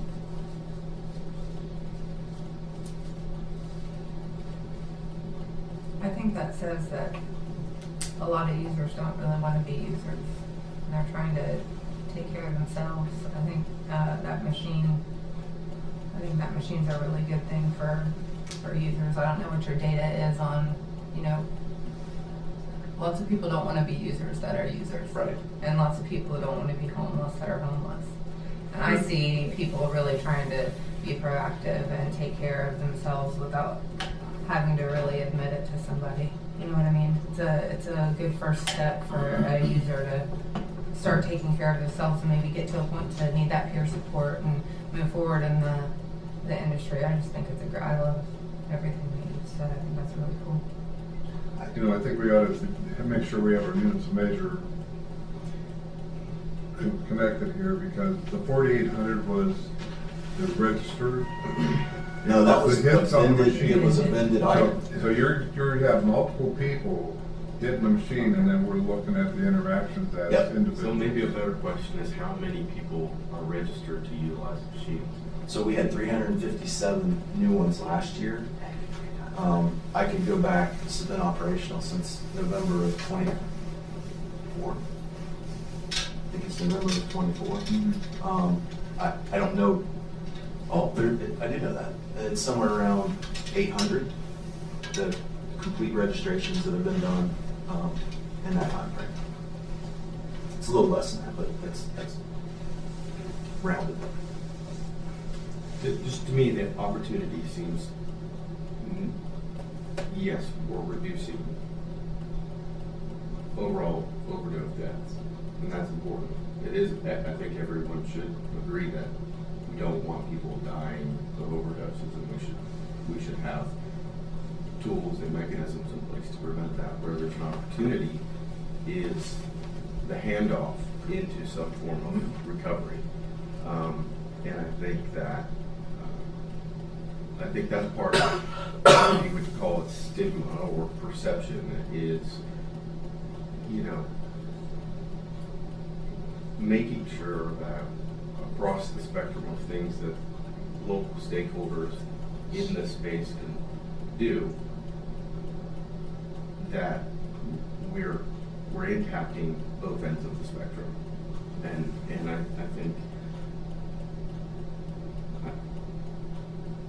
I think that I want to look into this more and learn more about it, but Yeah, just one closing thing. This is one connect point. It's not the only connect point, obviously. So, you know, there's lots of treatment providers that are out there that do direct connections. There's the ER. There's EMS. There's lots of connection points into the system. This is just one. Maybe call it outreach. It is delivering evidence-based, evidence-informed risk reduction, but also it is a connection, but it's just one of many. You know, another thing that is kind of evolving with Hope Partnership now is the regionalization of it and getting other counties involved and seeing what they're doing and learning from them and teaching for them a unique plan of approach to get a stranglehold on this issue, because, you know, we're seeing the opiate addiction really going down. And it's being replaced by cocaine and things that are laced with fentanyl, so it really does turn back into an opiate issue, just kind of the heroin part of it's going away, the injectables, now the smokable fentanyl mixed in with it, and which is a big reason that the safe use kits are going to the machines. So, you know, it's gratifying to me to see this kind of progress. That the things that we've been doing over the years have been impactful. I mean, we're continuing to look down the well a little bit further so we can get a truly effective program. Because we have to work from a regional aspect treatment-wise, because 40 or 28-day outpatient centers do not get somebody cured of opiate addiction. They just don't. So there needs to be a series of treatments, a progressive series of treatments, to get over a year's period of time people fully recovered and back in society, you know, contributing. So that, we're still a long way off from that. For sure. We're getting closer. I think we're identifying what works and what doesn't. And we have to stop doing what doesn't work. And that's the hard call, because people have businesses built on that model. So it's tough to talk about in a public setting, but those kind of decisions have to be made and have to be backed up by community governments and agencies and things like that saying, no, we're not gonna do that anymore. We need to do these kind of things. So that's kind of the next step I see in the evolution of opiate combat and getting people off that horrible substance to where there's not a good escape. And you've seen it in the flesh, Yes. runs and overdoses and kids in the houses with the drugs all over the place and the babies crying. I mean, I've seen that too, right? And it gets you, it does. That people subject their families to that and ruin their whole families based on something that once they start, it's hard to stop. I mean, I've had 2 knee replacements. I'll tell you right now, I took opiates for that, for the pain. I understand the attraction. I mean, you talk about not caring about anything. Sometimes that's a good thing, but not all the time. So, you know, it's something to where I knew the consequences of it, so I stopped it before I was supposed to, really, in the treatment schedule. But there's a lot of people who can't do that. They have addictive tendencies, and there they go down the rabbit hole. And those are the people we gotta help. So, yeah, this is satisfying. They're not satisfying, it's gratifying to see. It's not satisfying. Last thing, I just want to make you aware, just started the communication. We're working collectively with the Health District, but also with law enforcement to do a bridge day on April 29th. So I wanted you all to be aware that this was happening. I'll leave the flyer, but it'll be at the library annex. Last year there were 17 counties across the state that did this, and so it's a well-documented thing. There's an interdiction side, and then there's a recovery side. We're working collectively together from 10 a.m. to 6 p.m. to be able to remove drugs, but also provide support. So we're hoping that day we can get people into warm handoffs into treatment. Pack your bag and let's get treatment. So that'll be happening on April the 29th. You just give that to Sarah, she'll Yep. put it online there. And we have the Facebooks, Okay. the media piece. Yep. I'll send it to you. Okay.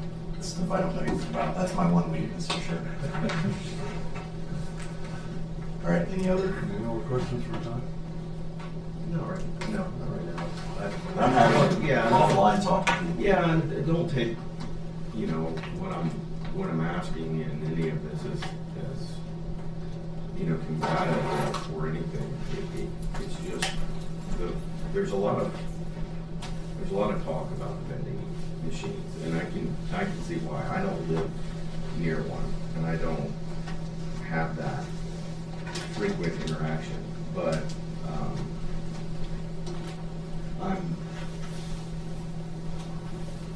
there's just, I don't think the word's stigma, I think it's skepticism around what is the best way to distribute harm reduction, or at least when we're doing that, ensuring that we're minimizing the trade-offs with what you're trying to achieve and the impacts that it has to those around it. And so that was the center of where my thoughts are, and it's hard to articulate that.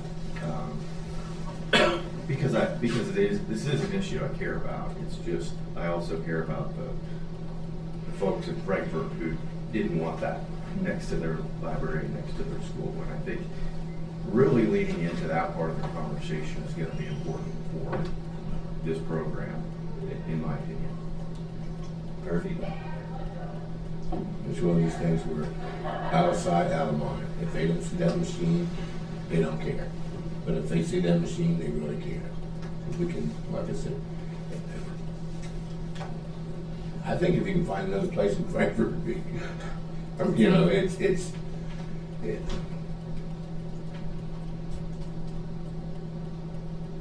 That's that Wi-Fi Yeah, service line. it's the same thing with, you know, as everybody knows in Frankfurt area that there's a homeless camp on somebody's property almost as soon as you come into Frankfurt. Well, they moved up the creek and they were on the creek bank. Well, they tore that camp up. They came in and bulldozed it and all that stuff like that. So it's out of mind. Where the other camp is, it's on somebody's property. It's back in a corner somewhere. Nobody really cares until they come out and do something stupid. And I think that machine would, in my opinion, if you find someplace else to put it, it would be still work pretty good in Frankfurt area. What about the firehouse? Yeah. Have you talked to them about that?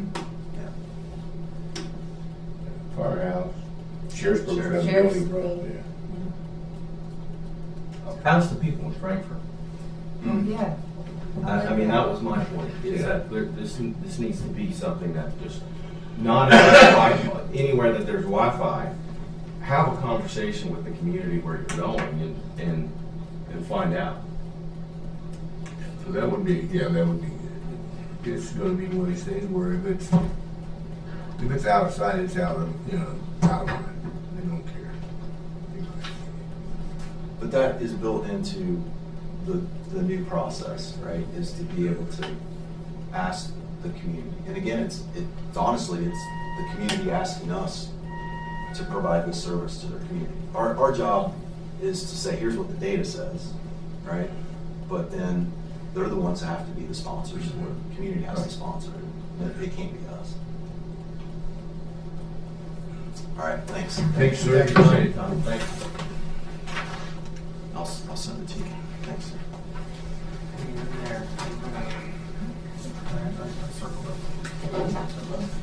Okay, we got, almost 20 minutes before the next portion of our meeting. You think anything to do at school or what? You have people to do that.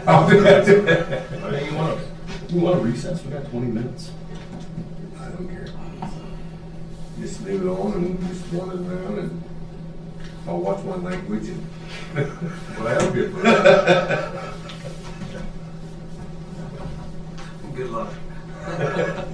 Thanks, Dave.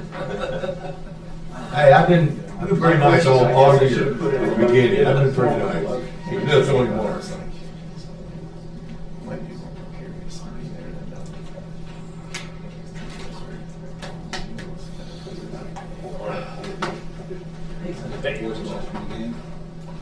That's the most nice one I've ever seen. That was in Warmos. I was just sitting there watching TV, freezing around.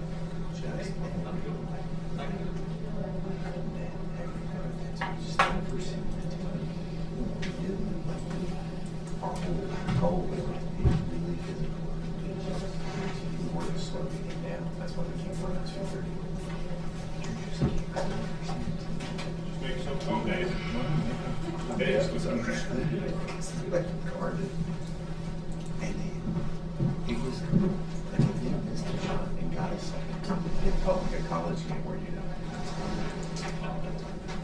And they're incredible. They were outside. I felt we should just I was the game was more emotions. Yeah. We just couldn't handle pressure. And no way.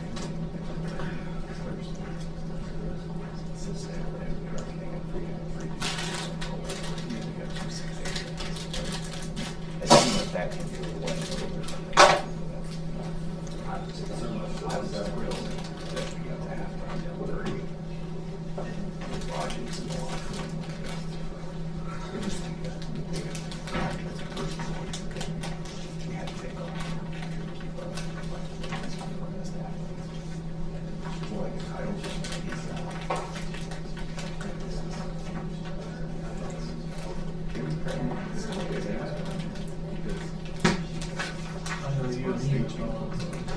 Still owe you an email. Where's that guy?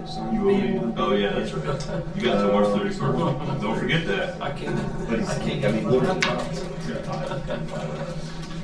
light and grass. Chasing basketball means all. Sets, all the stuff that we've seen, like every video coach's dream.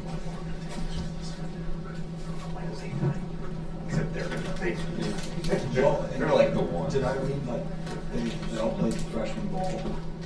Like a couple of them. They never broke them up. Yeah, They never broke them up. And then their sophomore year, they went to Final Four. And then they graduated once the kids all left. Yeah. And then the next year. I'll go with that. And so we asked.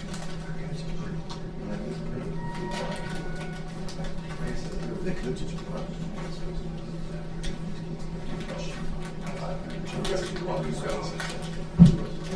and you can tell their condition was they just Not long, you are. Yeah. and he's like,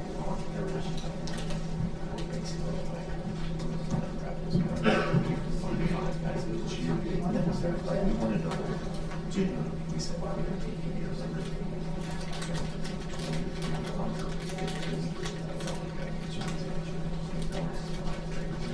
It didn't matter. And they found that there was That's where I used to went to school.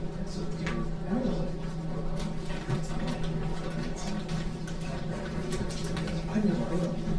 So I was teaching over last grads. All right.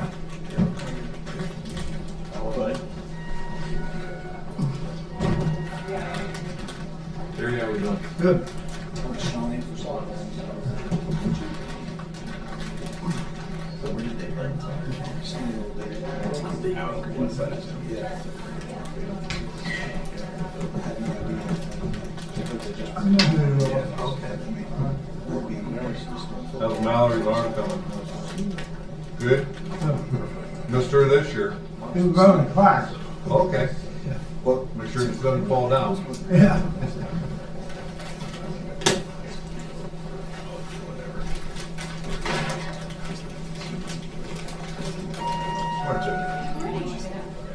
Chilly walk over. It's gonna get chillier. And they're all too. Yeah, right now. And they're good, so it's like, McConnell kids shut against this game, shut this year. 4 or 5.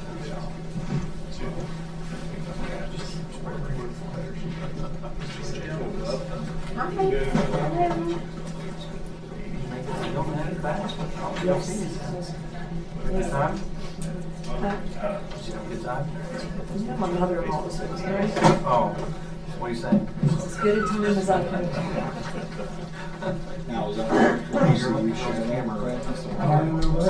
Unfortunately, she doesn't want it. Man.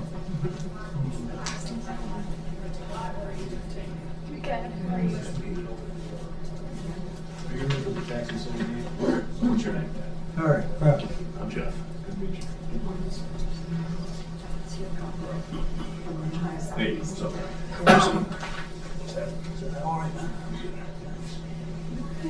John, do you think Circleville game would have been different for us if we had put Harshaw and Cole Yeah, I'll put it from the start? Thank you very much. Technical right in front of our bench. The way out. I don't know what it's. I actually missed what, I know that Vic got, what meant it. Thank you very much. You're welcome, sir. A and B game. So Cole got into budgets and made it. He was going to 3-4. Yeah, it's unfortunate, but right here, big dog. It was right in front of our bench, and the rest was like, Yeah. so he was just fired up.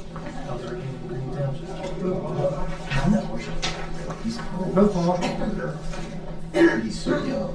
Like, and that's like, we had a couple games in the league where they would take a young guy and just like, sure, he's so smart. You guys, now what? We tried to switch. How are you? We can't. You doing good? He was good. Glad to hear it. No, that second half was a shootout. Wasn't it? Yeah. Great. No, I felt like, to take nothing away from Stick Loose, but it just felony. You have to go get calls to do it. Yeah, you're right. It would have been different.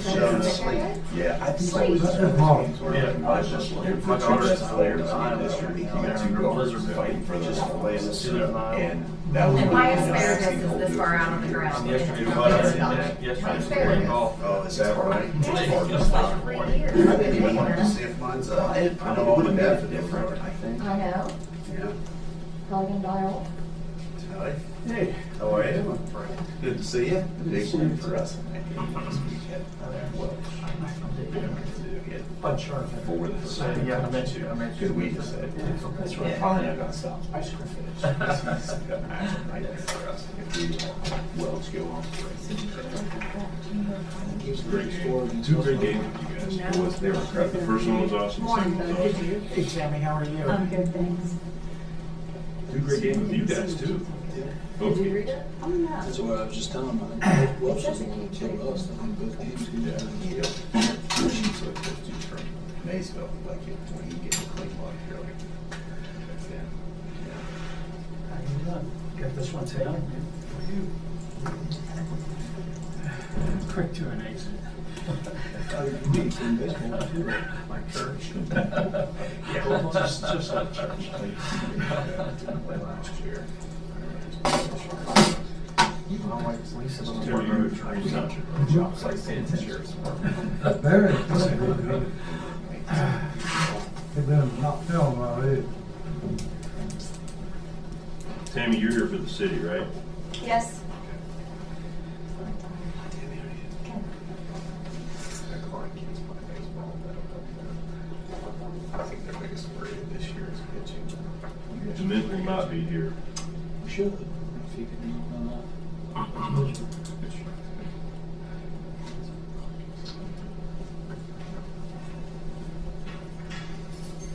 got her. I mean, Connor has come in and get me out.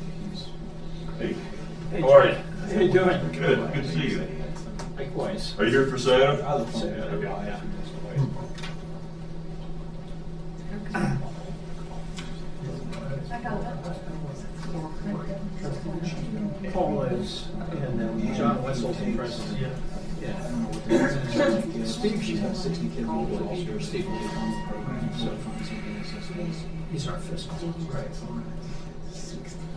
And then he did.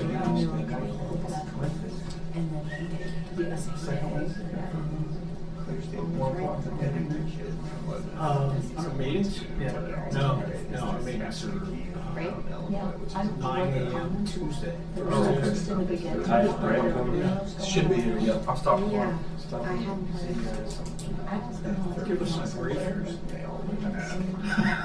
Maybe some donuts. I guess it's like, they didn't have Walmart. It's at the coaches. Pretty quiet so far. Yeah, I just really like it. That'd be better than last year.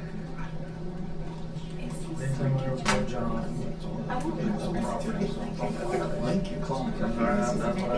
They were terrible. Yeah, he's road. I don't know, they should be. Since I'm the new guy, they stuck me with the mess, which is EMS and fire.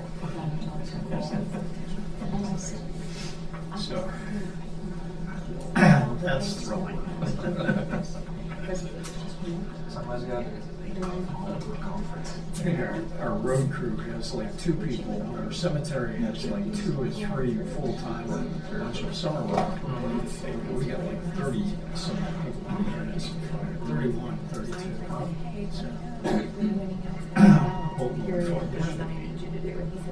So, always something.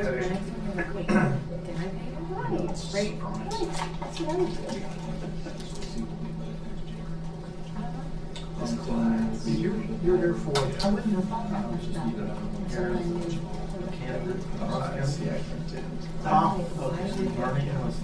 Watching all this and we're watching everything. Hi, gang. Barry. What's up, How's guys? it going, man? You know, my background is. Oh, man. Like the reason this year. Hello, man. They're good. Hi, man. What's that? I thought they told me. And maybe they. And we'll,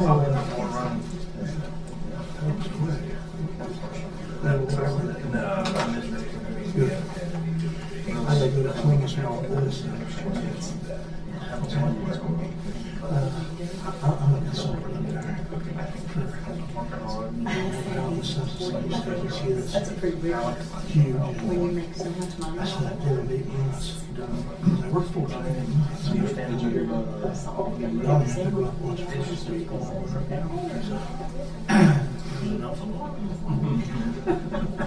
Is that dry? Sir?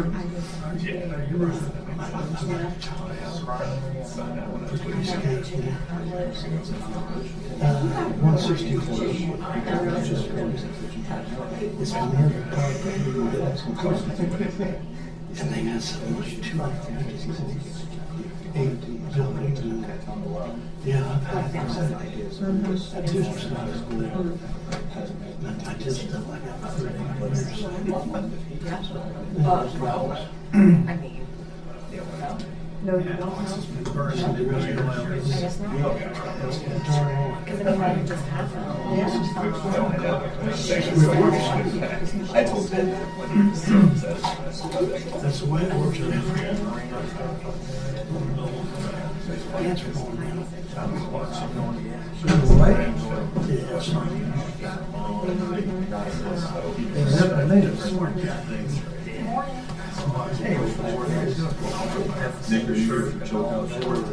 Really? What's up?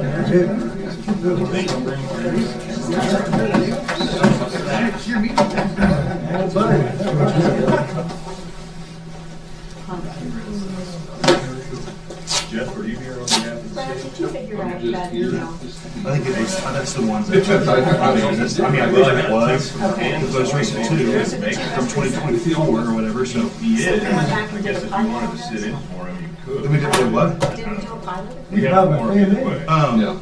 Well, it's just 100% pilot. Okay. That's what's agreed upon, that's what they decided to I do. just didn't remember that piece of it. Yeah. I didn't have any paperwork in my office about it. Yeah, I mean, that's. Good.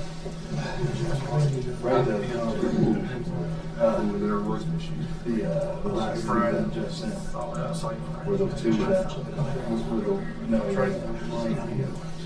All the extra. Those are the ones that we don't understand. What's that? I just made sure. Where you go? Well, Where you thinking? Where you thinking? Thinking more. I've never been to Keys. never happened. It's just what I'm saying. There's probably more than there, right? I don't know.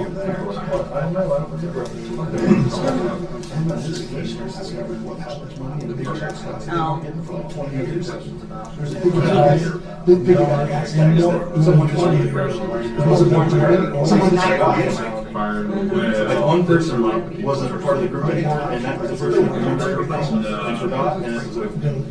That's not what happened. Oh, that's not what happened? Oh, okay. Oh, really? The commissioners made a decision. Yeah, it's in one of the keys, big behind. Oh, I see. Back out of the arena. Oh. Yeah, forget it. Oh, they always say. Volleyball tournament. 20 years. Yeah. Story. What was it, the root? Yeah. Yeah, you could speak for the, So it was? Yeah. You know it all, buddy.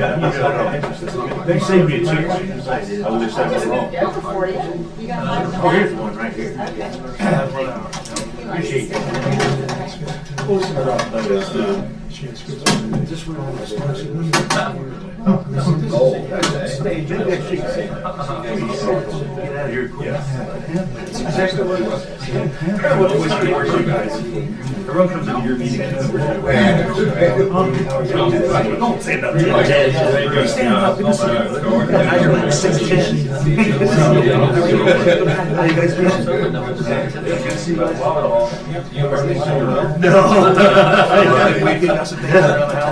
He's one of the best. David, yeah. That's his bad boys. It's a long day. I always think they're two back. think it's serious. Then they said, well, get ready to leave. They said, now we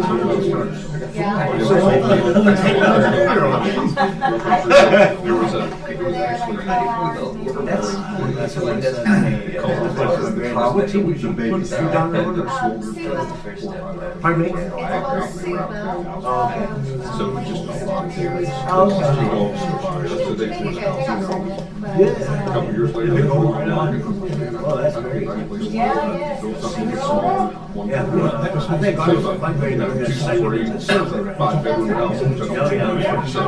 Very happy. So we lost in the meeting. That's Neil's, they got a whole lot of money to build. She's doing a little better. The bomber house. I was the stat keeper, Brad. I kept pushing it. They're out. Like Montana. Don't touch it. Always use a good name. That's right, keeping the book. I knew it right. I always kept it very I guess I had an offer. Yeah, if you can, you know. She jumped all over. I never figured out how to take that.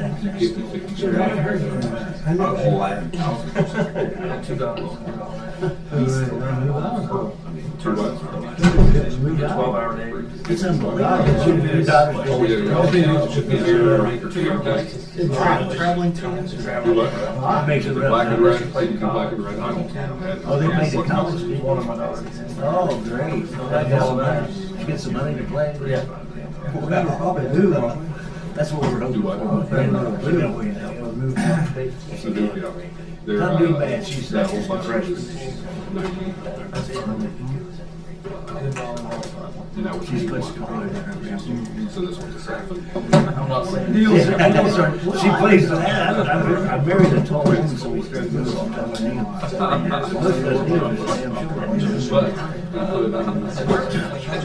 followed the same path.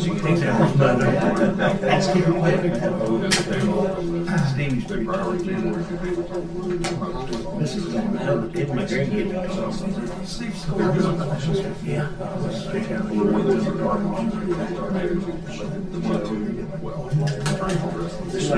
So I have these in black. I wish you had done something. I did.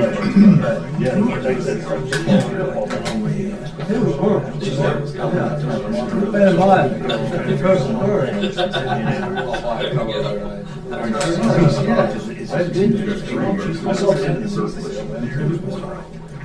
And I basically got school board.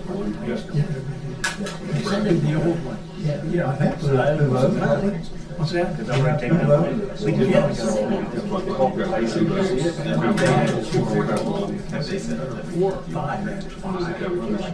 So I had to take it. It was very sad. Yeah, it is. I'm taking I wanted to give them some reduced orders. I'm reducing. This way to give them money. Yeah. No, I didn't. I missed that. So it's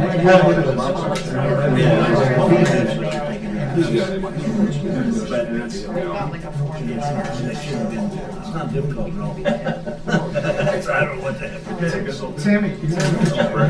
All right, I have 11 o'clock. We'll go ahead and call the Tax Incentive Review Committee meeting to order. Jeff? Yeah, we've got the commissioners representing themselves. We've got Tammy here on behalf of the city. We've got Bud and Steve on behalf of Scioto Township. We've got Nick Overly for the Chillicothe City Schools. We've got John Davis for Pickaway Ross. And I'm here as the auditor. Did you all get a chance to review the minutes of the March 10th meeting for the city's portion of this last year? Easy, boys. Start getting like that, we'll have to put you out of here. I was gonna say, we'll split them two up. We'll have to split them two up. It was a win. It was a win. I'll take that as a yes. Yeah. Sorry about that. If there are no objections to approving those minutes, I'll move to accept. I'll second that. Okay. Minutes are accepted. First up is the Three Amigos CRA agreement for 1 North Paint Street. This is 50 West Building. If there are no objections, I would move to recommend the extension of that abatement agreement. I'll move to extend. Oh, you made the motion. Yeah, I'll make the motion. Mr. Neal I'll seconded. second. There's no objections. Next is Three Amigos CRA agreement for 47 South Paint. That's the Mighty Children's Building. Again, there I'll move to recommend extension if there are no objections. I can second it. Okay.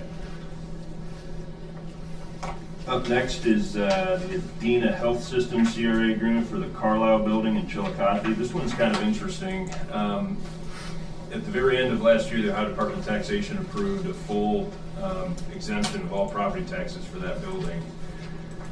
I looked into this, and the question was whether we should continue that abatement agreement. It's not hurting anything to do it, and I think that we should recommend extending it in case Adena was to get into a situation where they wanted to sell that building. That would be a saleable conversation for them. And I checked on it, and we do have the ability to do that. So I would recommend extending it if there are no objections. I'll second that one. Okay. And then finally, for the city's portion, we have the J.C. Properties Agreement up on 104. Again, there, if there are no objections, I would recommend extending. Was that attached to, I got the three that you just mentioned, Yeah. the one, I didn't get that one. That was in the,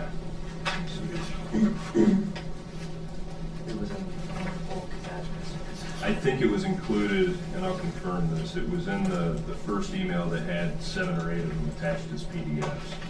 That's correct. We got it. That was for Adena? That was for This JC. is, yeah, J.C. Properties. Oh, J.C. Properties, I got it. When we get into Union Township, JC Properties is Chillicothe Steel. Jack, that's the one in the email from March 10th, labeled 0072201. Yeah, Okay. Any objections? Okay, is there any further business to conduct for the city's portion of this meeting? So I will move to adjourn this portion of the meeting at 11:03 a.m. Second. We are adjourned for the city's portion. that would also be Snyder Township, right? That's right, yeah. Okay, we don't get it. You guys had the easiest part. Thank you. Thank you. It was tough. See you guys. I'll try to. I'll tell you. Try not to tear things up. See you. See you, bud. And so now we'll open the county's portion at 11:04 a.m. Here we have the commissioners representing themselves. We've got Terry and Barry for Green Township. We've got Ty and Brad for Main Trace. We've got Jonathan for Pickaway Ross, and then I'm here as the auditor. First, you all got a copy of the letter from Devin indicating that the CRA board of Green Township has revoked the abatement agreement for the Ray Wiggett property on Snyder Road. There's really nothing for us to do on that because the CRA board has already taken care of that, and that will be reflected in the tax year 2026 abstract that we submit to the Ohio Department of Taxation. So that one's taken care of. Next, we have agreement numbers 007-1501, 080-1901, and 080-2302. Those all three are for Riffle Machine Works. If there are no objections, I would move to recommend extension of those agreements. Second. Any conversation? I do have a question. Okay. Question is, they're supposed to have so many employees that's working at these businesses, right? Who goes and counts the employees that are working? Right, yeah. We just take in Ripple's word for it, take in word for it that they have. Yeah, I mean, we've talked about this in the past, like any of the members of this council, if you wanted to, you could go to them and say, hey, I'd like to have a conversation about this, but we do rely on what they report to us. But I do think it's within our authority to ask the question, at least, for anybody who would like to. But some of us went out, Jeff, to help them to get their paperwork up to date. And I think Tammy maybe did some of that. and some others of us to help them to have. Yeah, because I know before when we had these meetings, stuff like that, Riffle would, they, half of it we filled out and half of it wouldn't. Right, and that's the reason some of us went over to help them. Yeah. Okay. Now, I think the thing to keep in mind is that Turk, all we can do is make recommendations. Right. So if the commissioners or if Green Township wanted to rescind any of these agreements, that's within your authority. But this council is really just to make a recommendation.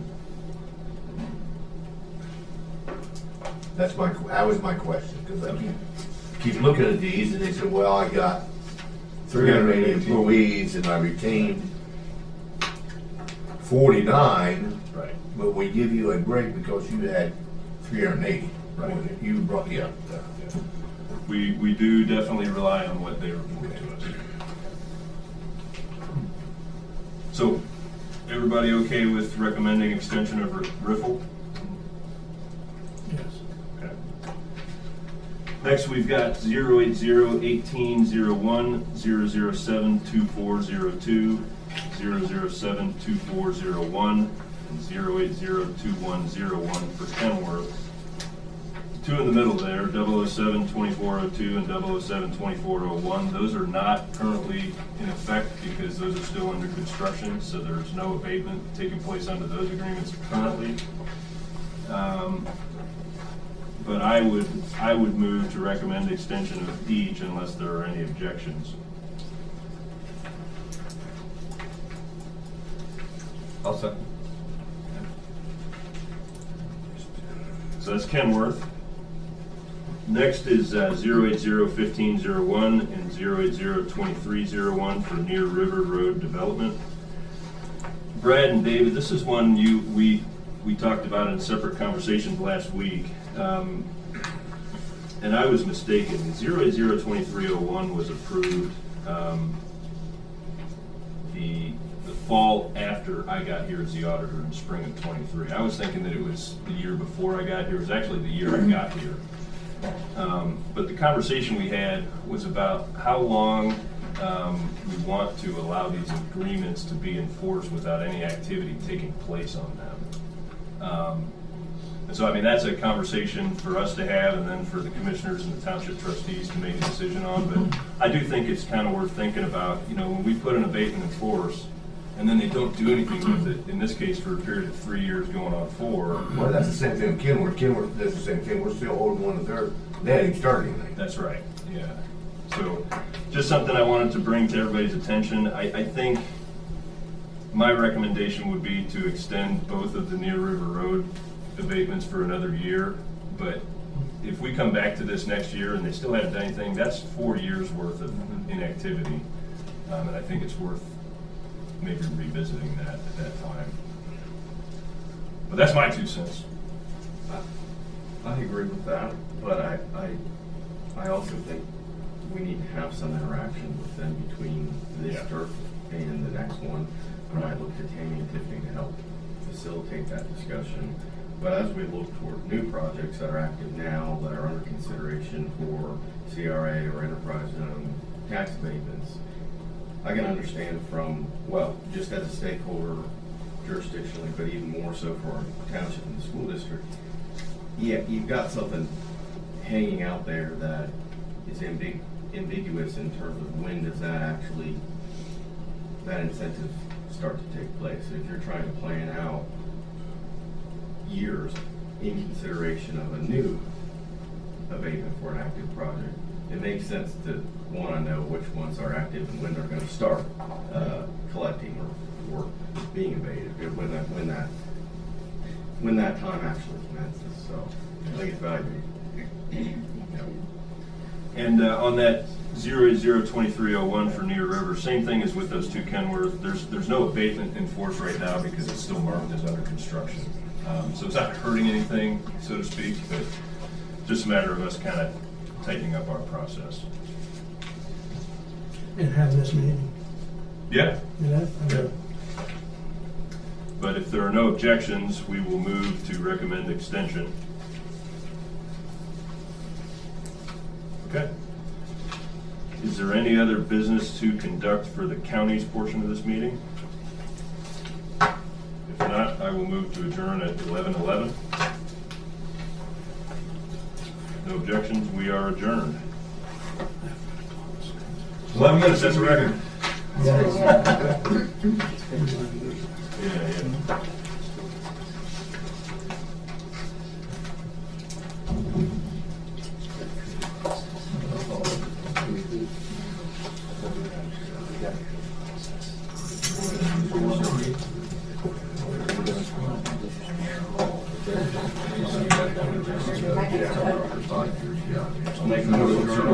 Yeah, yeah.